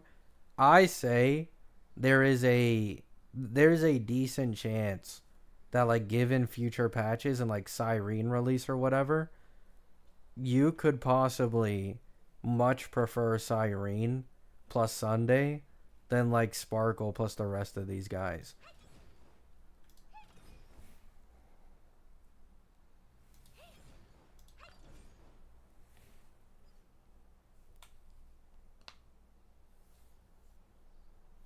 Or maybe even with like RMC or other stuff. I don't know.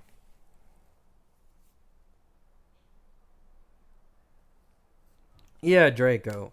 Like kind of the same way that Dill's best in slot team went from like Sparkle and whatever to Sunday Robin. Whoa, right? Like that's what Dill's best in slot team currently is, I believe. So it'd probably be like something similar in all honesty, right?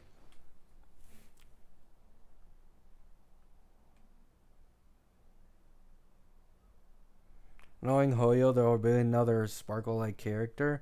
Well, Ceredra wouldn't really work all that. Okay, with the little bit that we know of Ceredra, I don't think it would make much sense to run her. And she's like the next hyper carry support we're getting. Like giving a guy who consumes like 2 skill points each skill an extra turn right after he finished using all his skill points is like useless. Like you're literally just wasting a turn.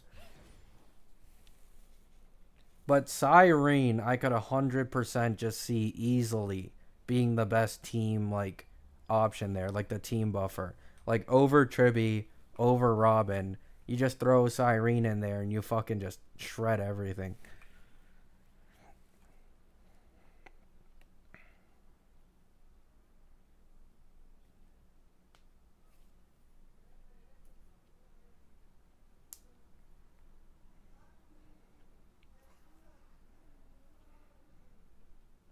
That would just completely break the game, Hassan. I can't see that happening. The idea of giving a DPS an extra turn instead of action advance is already broken as shit, especially with Fenon.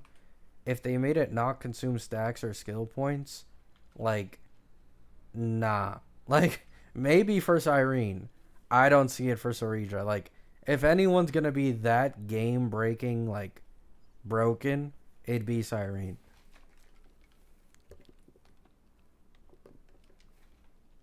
Full ult regen is broken? Yeah. Archer can also take advantage of the full ult regen, and so can the Sunday, like, Robin comp. So, like, you put Sunday, probably, like, Cyrene. I bet Cyrene's going to have some type of action advance, right? There's almost zero chance she doesn't. So you put, like, Sunday, Cyrene, and then you just free ults. Like, free fucking ults, man.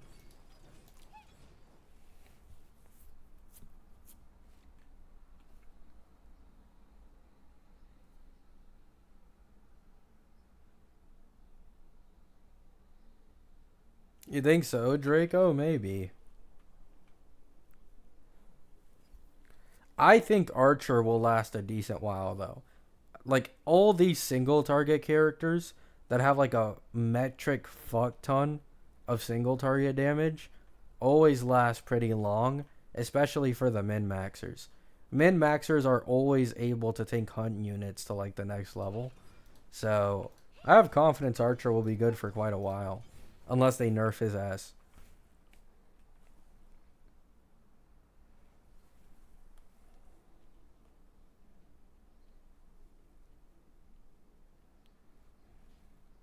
Oh my fucking god. Get rid of these fucking E1 Tribby and E2 Sunday. Or E2, Sparkle showcases.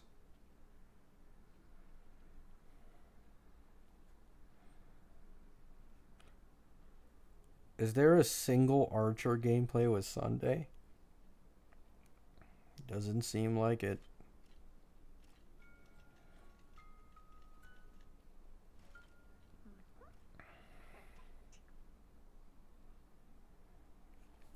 We all skipping Fenon? I don't know about all.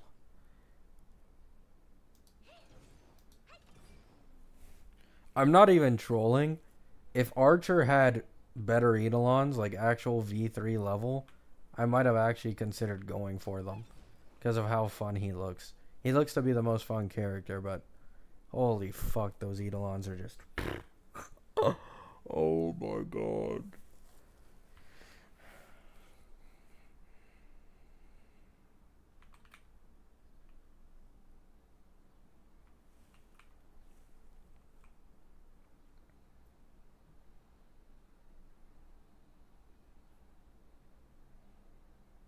I mean, probably not, Sweepy.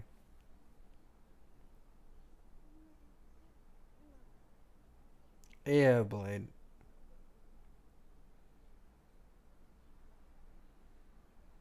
I'm aware Archer is free.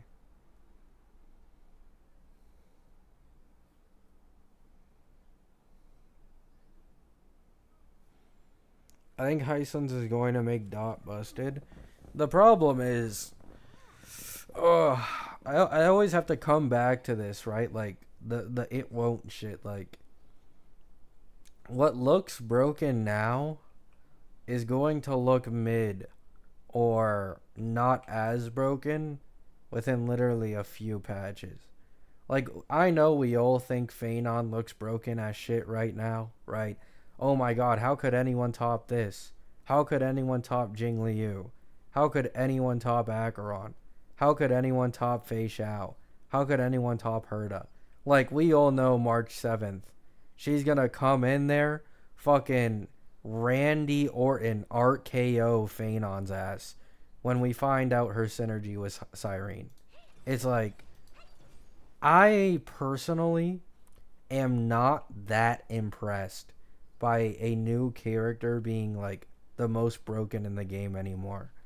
Like I saw Casterus and I literally felt nothing seeing how broken she was. Cuz it's like, "Oh, give it 2 patches, man. Fenon's the most broken, give it 2 more patches. March is the most broken, give it 2 patches. First 4.x DPS gonna be better."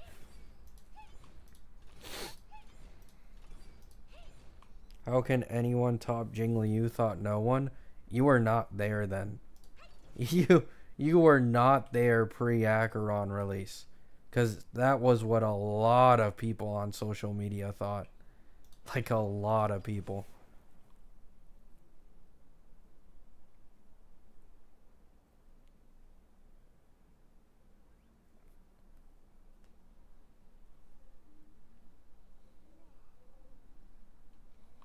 Yeah. Like, I'm not even trolling. The only reason I feel FOMO in this game has nothing to do with the power gap. It has to do with animations and character design. I'm a sucker for Hoyo, especially HSR's like character designs and animations. But like power gap wise, it's like I barely give a shit, bro. Like I was gonna pull Hyacine to run her as a DPS, knowing that that's like way worse than other options. But it's just more fun. You know what I'm saying?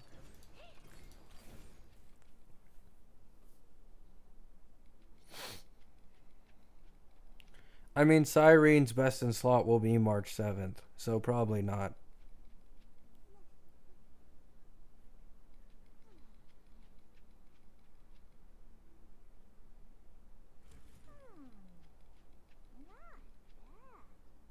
You pull Hyacine? No.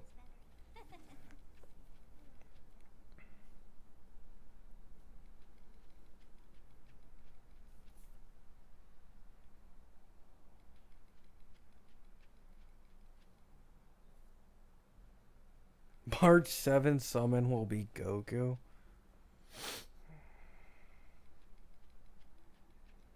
I don't know about that, Sulo.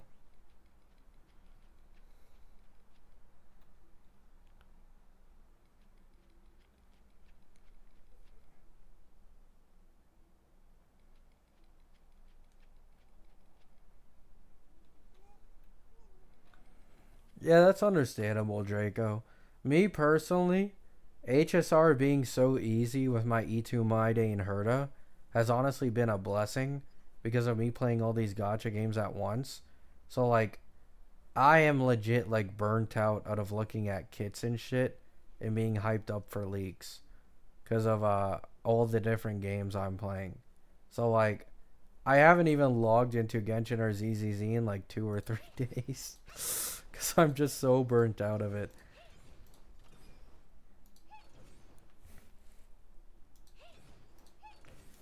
Like, I think I prefer Archer though. Archer for sure looks the most fun.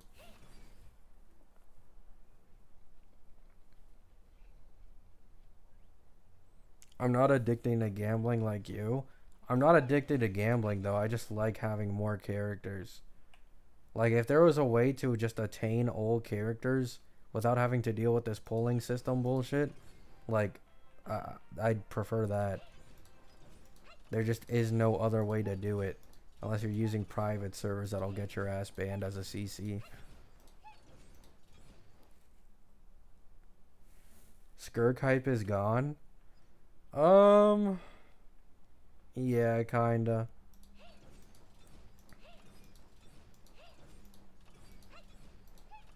It's not that I hate Skirk anymore or anything. It's more so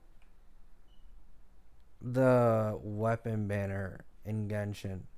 Like I'm probably not gonna be able to get her weapon in the slightest, like at all.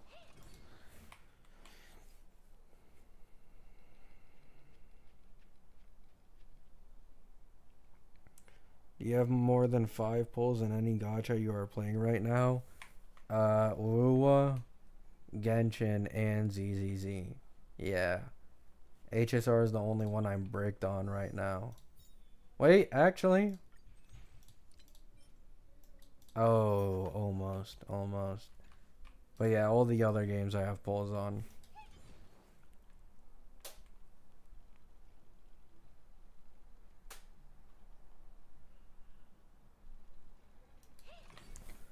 The thing is, Draco, like, low key, I might talk about this in a video in the future. I want weapon banners to just be abolished. Like, I'm being so serious. Even if they make weapon banners guaranteed, with the bullshit I've been seeing Wua do recently, I don't even want weapon banners in the game. Like, I don't even want them in the game at all. Like, if they make guaranteed weapon banners, they'll just start making the weapons a bajillion times better over any 4-star or even standard 5-star option. Like, I'm not even trolling right now. I'm not trolling. Compare an HSR character's 4-star to limited option and compare Cartethia's like signature to 5-star standard option. And it's still like worse than the majority of HSR's Lycones gap. Like, it's just so bad.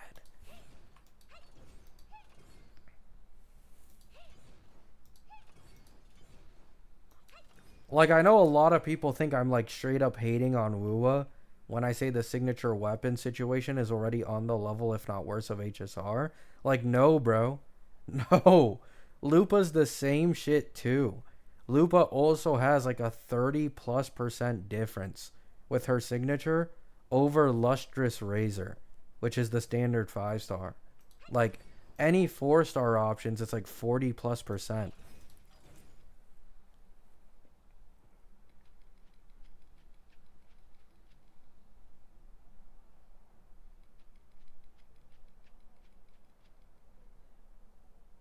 I mean, you can use the same argument for any HSR characters, Blad.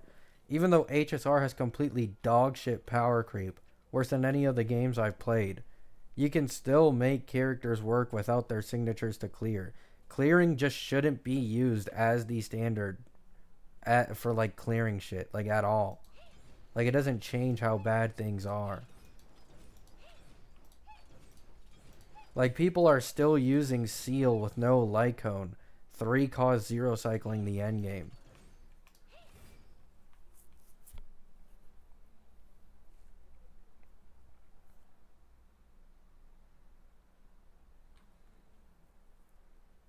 It's probably worse timeline. I'm not sure. Lupa is in a DPS. She busts the team. And the reason the signature is a big buff is because the signature buffs the team. Mono Quantum Archer 8 cost, you're probably talking about the one I already mentioned earlier with Silverwolf. And E2 Sparkle and E1 Tribby.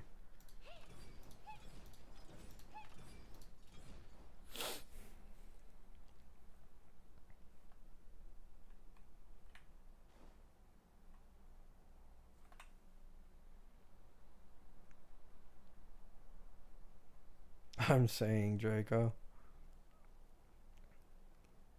It's not that Wu has bad 4 stars, they also have bad gacha 4 stars. I mean, yeah, like even like the only character 4 star that is really like highly valuable in Wuwa is Sanhua. Like that's literally the only one who's like decently universal in quite a few comps. But even that soon, like I'm gonna be honest, Sanhua's gonna start losing a lot of value soon. Like they're already beginning the HP scaling with Cartethia. S0 R1 Chacona is like nearly 50% better overall for team damage compared to Sanhua. It's like it's only gonna get worse from here. Like you really got to think about it in that way, right? It's either gonna stay the same or it's gonna keep getting worse. And if you look at the patterns of Wuwa at the beginning of the year to the current Annie, it's just obvious it's only going to get worse, right? Like the patterns are there. The patterns are there.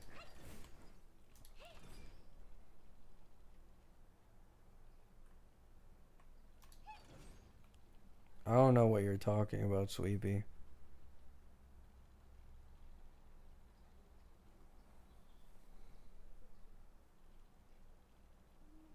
Oh, really, Ramos?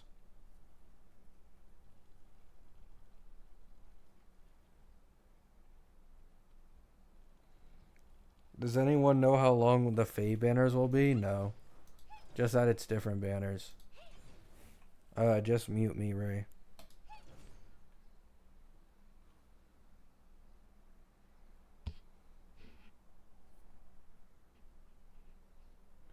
It would be funny if Silverwolf outdamages Acheron. I mean, I doubt it.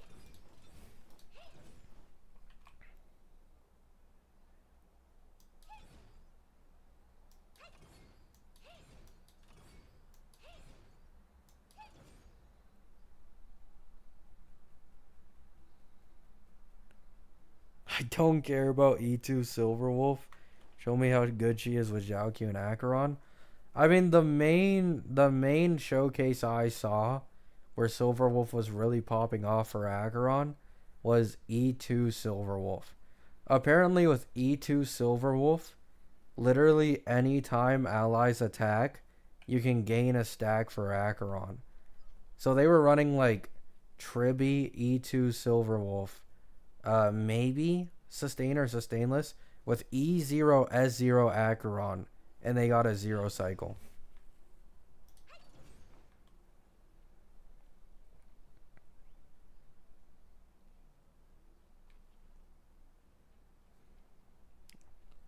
Probably not, Sloth. That doesn't make sense. Archer is claimable up until 2.6, so probably at least a patch.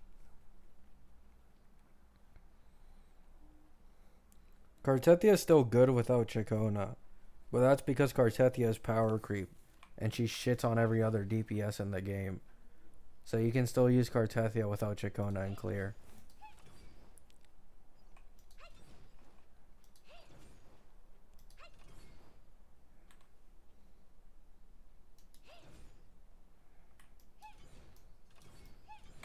E2 mentioned I'm gonna punch a wall. I mean, what do you want me to do about it, man? It just is what it is.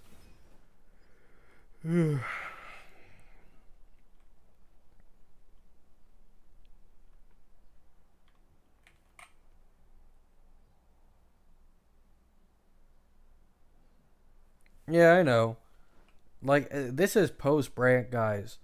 Post-Brant, the signature weapons have just been absolutely egregious. Like, I went on it stream before.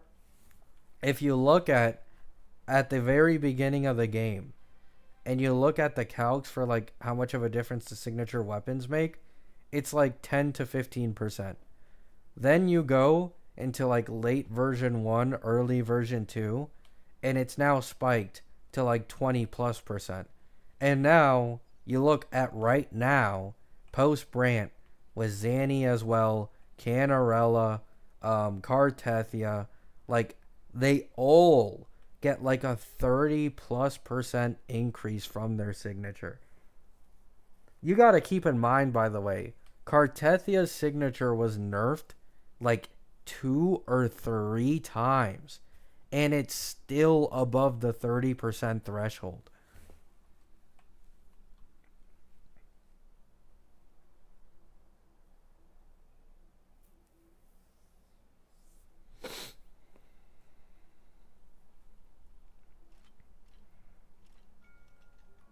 I'm not sure, Ozzy. I need to see more gameplays.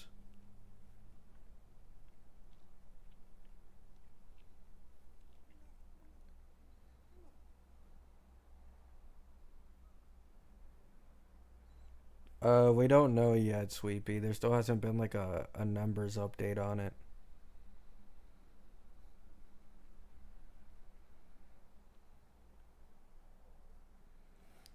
I hate day one showcases. Yeah, it's always fucking terrible.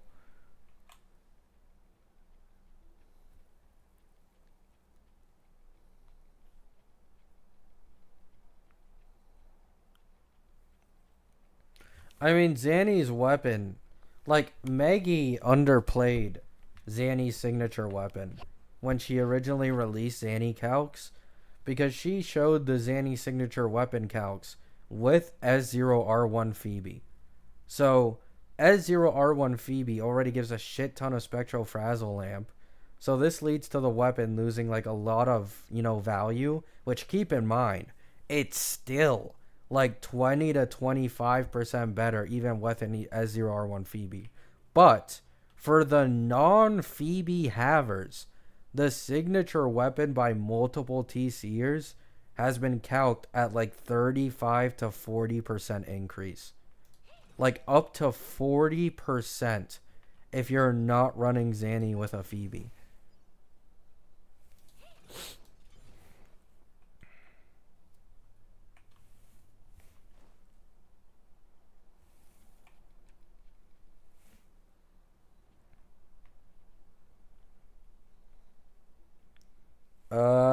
The signature probably, Nile. If you can get S0R1 Chacona, it's probably Chacona. But other than that, it's probably her signature. It's cheaper, and it's one cost.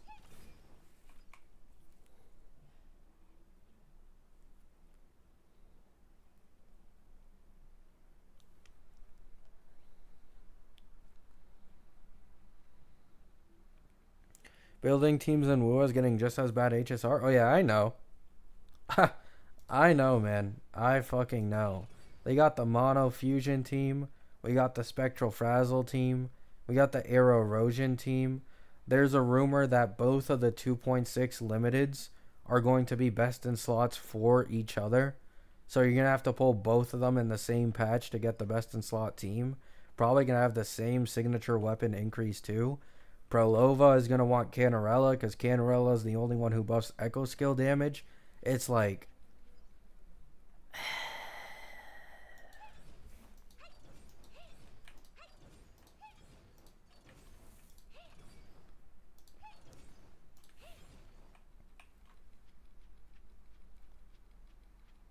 Oh, really, Ramos? Yeah.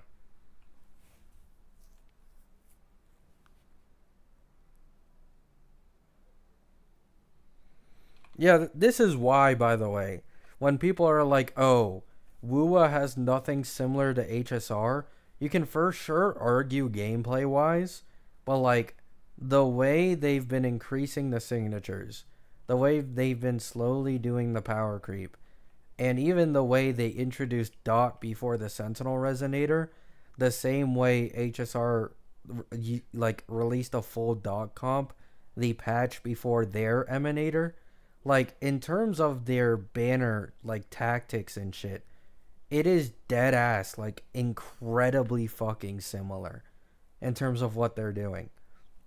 Game wise, completely different. I agree. But they are just incredibly fucking similar in terms of how predatory the banners are and how they're like making teams work and like signature weapons jump and shit.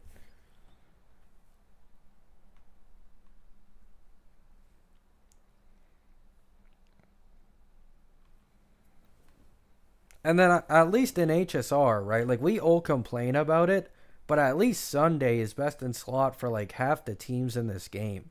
You know what I'm saying?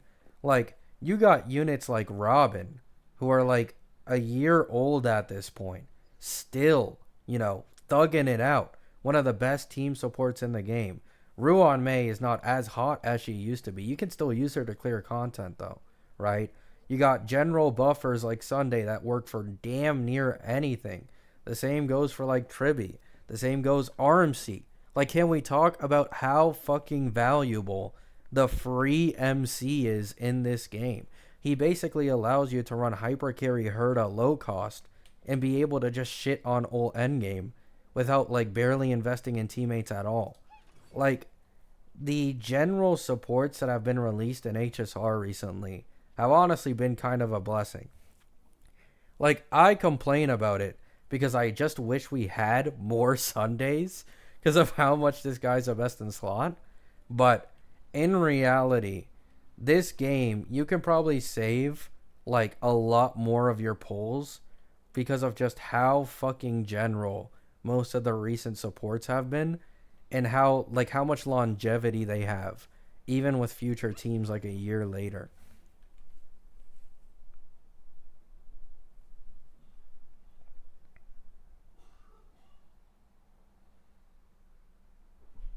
Like, this is why people joke about this game being called Honkai Support Rail. Like, it's genuinely true. If you put vertical investment into supports, hell, there are people zero cycling with Yang Ching, with like E1S1 Sunday, E1 Robin, and like E1 Tribby. Like, obviously that's expensive, but you gotta keep in mind that these guys probably didn't go super hard on DPSs like a lot of the community likes to do. So in return for that, they can literally just make anyone they want clear content in the game. Like full zero cycles too. Like it's not like just clearing. They're getting the full zero cycle.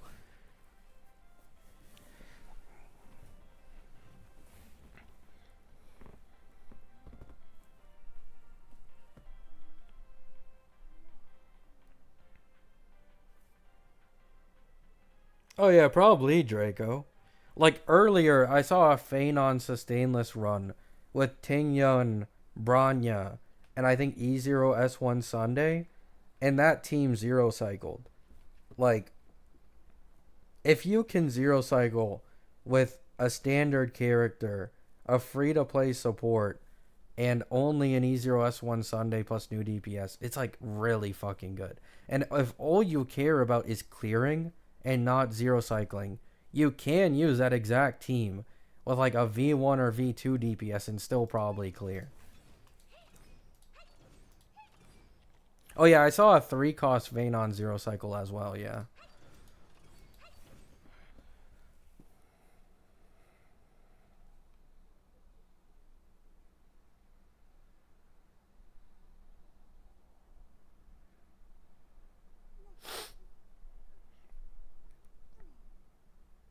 Oh my fucking god. Another E2 Sparkle E1 Tribby showcase hits a fucking tower, man.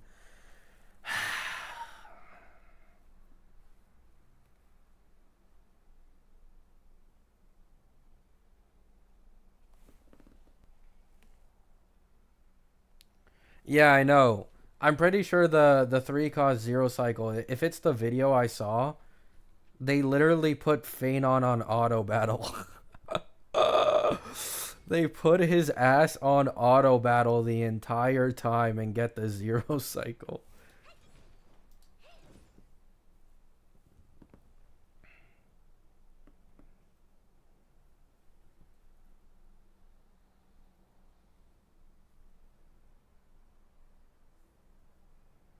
I want to see more Archer showcases. Yeah, I'm going to be honest. I only care about Archer right now.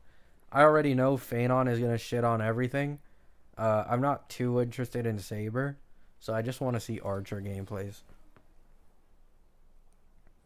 CN is basically telling you to get Sparkle? Fuck no, bro. Like, legit, fuck no. It's just not worth it.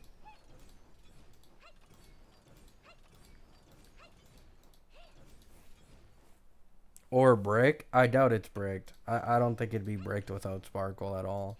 I think you could very easily use E0S1 Sunday. The difference is legit like one more skill point on the team and that's it. Sunday has the better buffs, and he has the better ult generation, and he has the better crit rate, and he has the better skill point positivity with Lycone.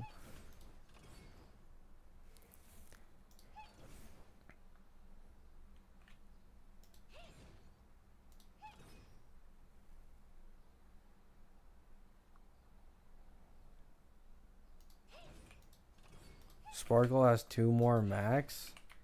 Let me see the gameplays.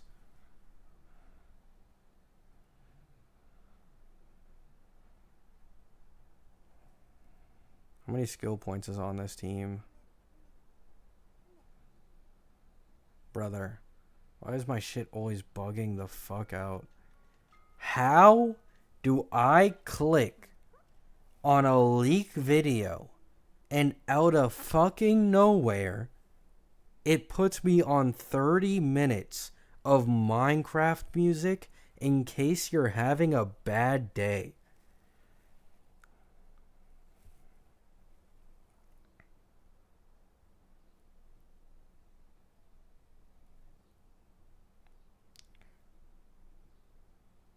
Oh, you're right. She allows you to have 8 skill points at once. What's up, person? You need a better ad blocker? It's not an ad blocker, though. It literally just put me into a different video. 7? Nah, I just looked at a video and it was 8. It not 8, it's 7. But I just looked at a video, though. With Archer, it's 8.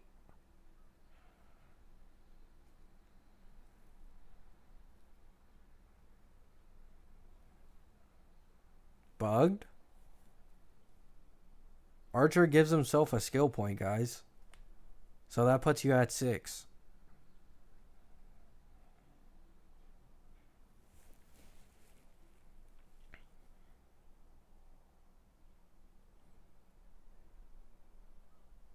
Sunday.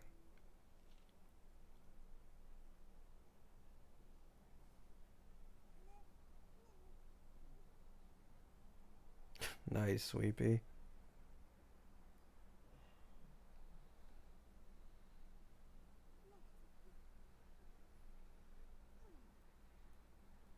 Yeah. 4 skill arrow is really strong, especially in single target. I'm pretty sure you can only use a max of 2 skill points. Like it uses 2 skill points every time Archer uses kit. But yeah, he can do like 1. Okay, in fairness, right, keep in mind, all the current showcases for Archer are biased out of the fucking wazoo. I haven't seen a single one with sustain, and they're all E2 Sparkle E1 Tribby. So keep in mind, I really just don't want to talk about how strong Archer exactly is because of how fucking biased the showcases are right now. 5 consecutive skills isn't even possible.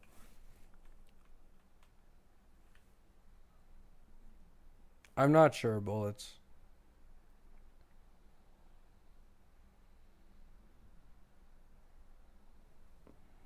I haven't read their kits yet. I was too sleepy yesterday.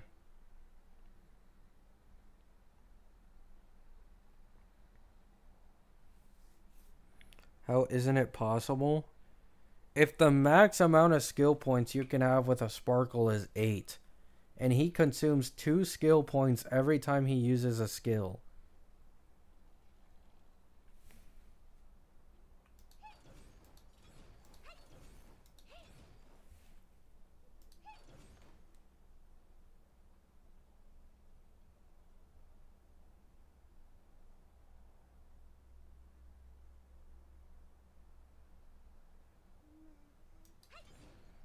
If you have at least 6 skill points on Archer's turn, you can get 4 more after doing 1 skill. What?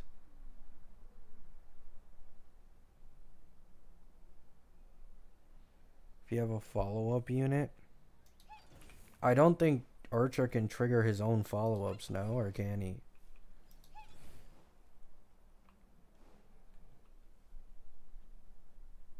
Four more by Sparkle ult? Yeah. But like, what are the chances of you having max skill points while using Archer and having Sparkle's ult up? Like, that's a nice 0% chance unless you set it up.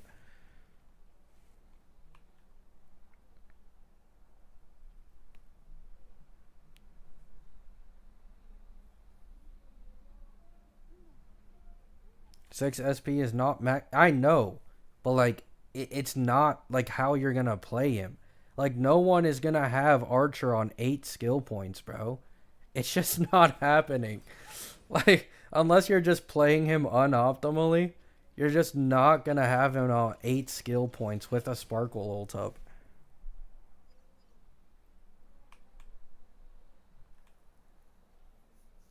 Like, I don't think in any of the gameplays I've seen so far, even with like fully SP positive teammates, he's had anywhere near max skill points. He's always at around like the halfway mark.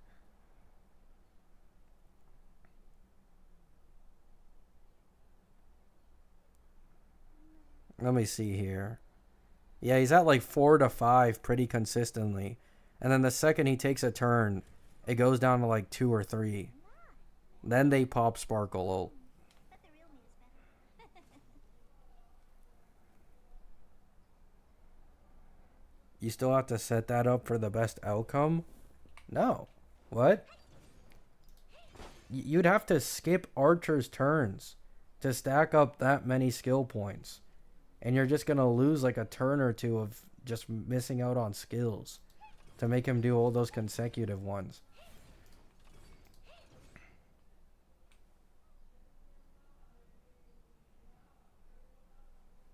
I think that's how you optimally play him. I really don't think so, man. I might be wrong. You're gonna miss like 2 turns on him, bro.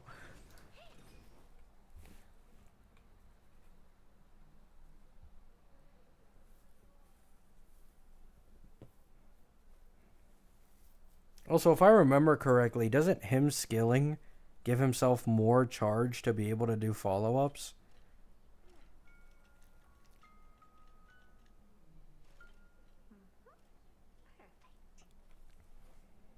Archer is... Yeah, I'm not gonna lie. If he's Sparkle dependent, I mean, obviously I'm gonna get him because he's free, but... If I can just use E0S1 Sunday, I'll be more than happy. Even if it's only comparable to like or like my E1S1 Sunday, sorry. If I can use my E1S1 Sunday and it's even like comparable to an E0 Sparkle, I'm fine with that.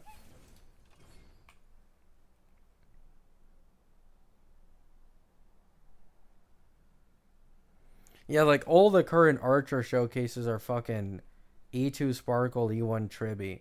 Like he's getting his damage fucking massively buffed. So like the big numbers I'm seeing, I'm just taking with a grain of salt.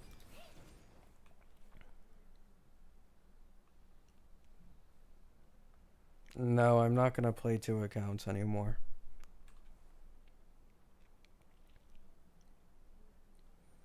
This wouldn't be an issue if you could take full advantage. Like if there was a broken quantum sustain currently, you could take like nearly full advantage of like Sparkle's Trace or whatever for the extra attack buff. But like you can't really do that. Like you need to use like Tribby or Cypher as the second option. So I'm just hoping E1 S1 Sunday and maybe like E1 Robin is enough. I doubt it, especially without Bronya Lycone, but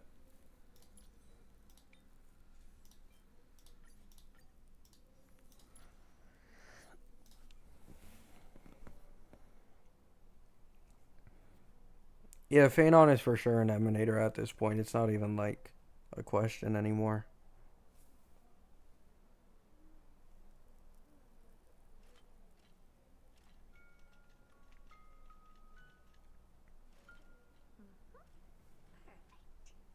Like his entire design is just Nanook inspired.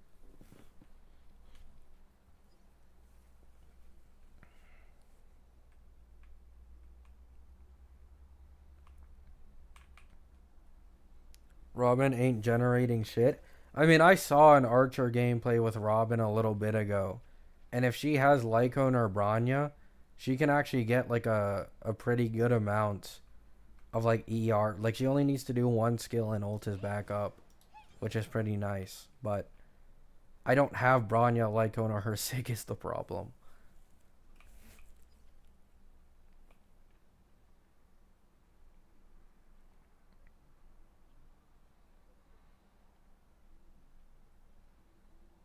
Mono Quantum with E1 Fushuan.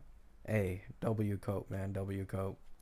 I mean, I think Archer's current best in slot sustain would probably be Hyacine. Yeah. And then if Sunday ends up being better than we imagined, it would probably be SP Don Hung in the future. Like literally Fenon all over again.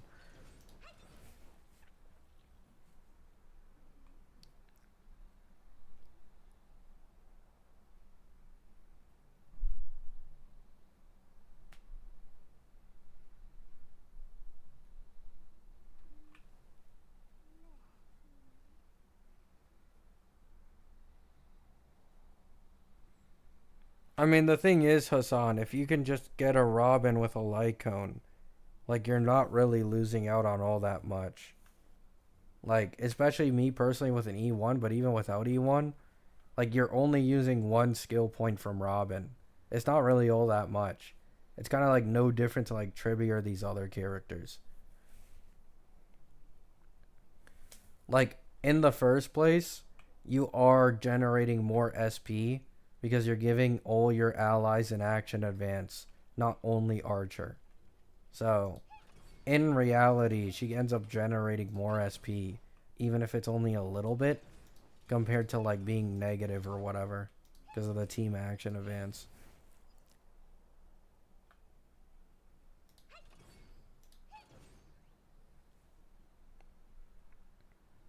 Wouldn't that be too SP hungry? You're only doing one skill point, guys. You're only doing one skill point, guys. He's a follow-up character. You're probably going to be able to just get out of ult, do one skill, and then ult again. Like, it's not really all that serious.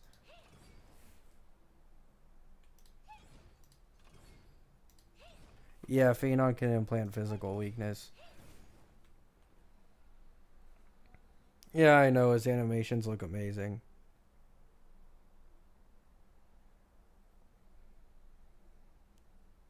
No. Don't you think Archer will be fun in Pure Fiction? I think he'll be ass in Pure Fiction. I don't know. Maybe I'm wrong. But because he consumes 2 skill points every single skill, and that shit's like either single target or blast, I can't tell because I haven't read the kit. It looks not like he looks trash for it.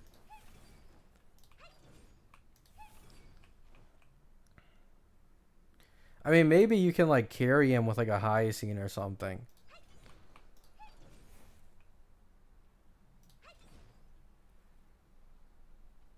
Yeah, I saw Fenon Z2.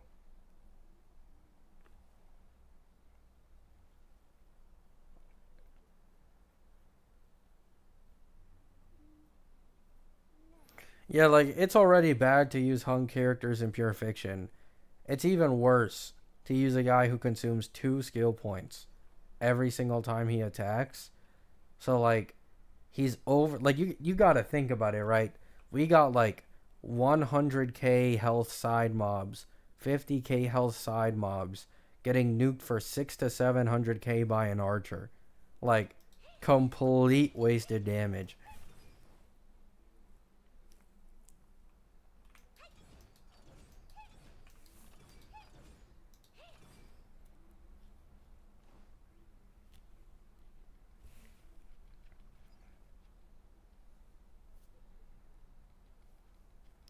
Right, guys, I am gonna end stream here. I'm tired and I'm hungry. Love y'all. Hope you have a great day. Hope you have a great night. I'm gonna keep up with the leaks, and at some point I'll make a video on the kits. Peace.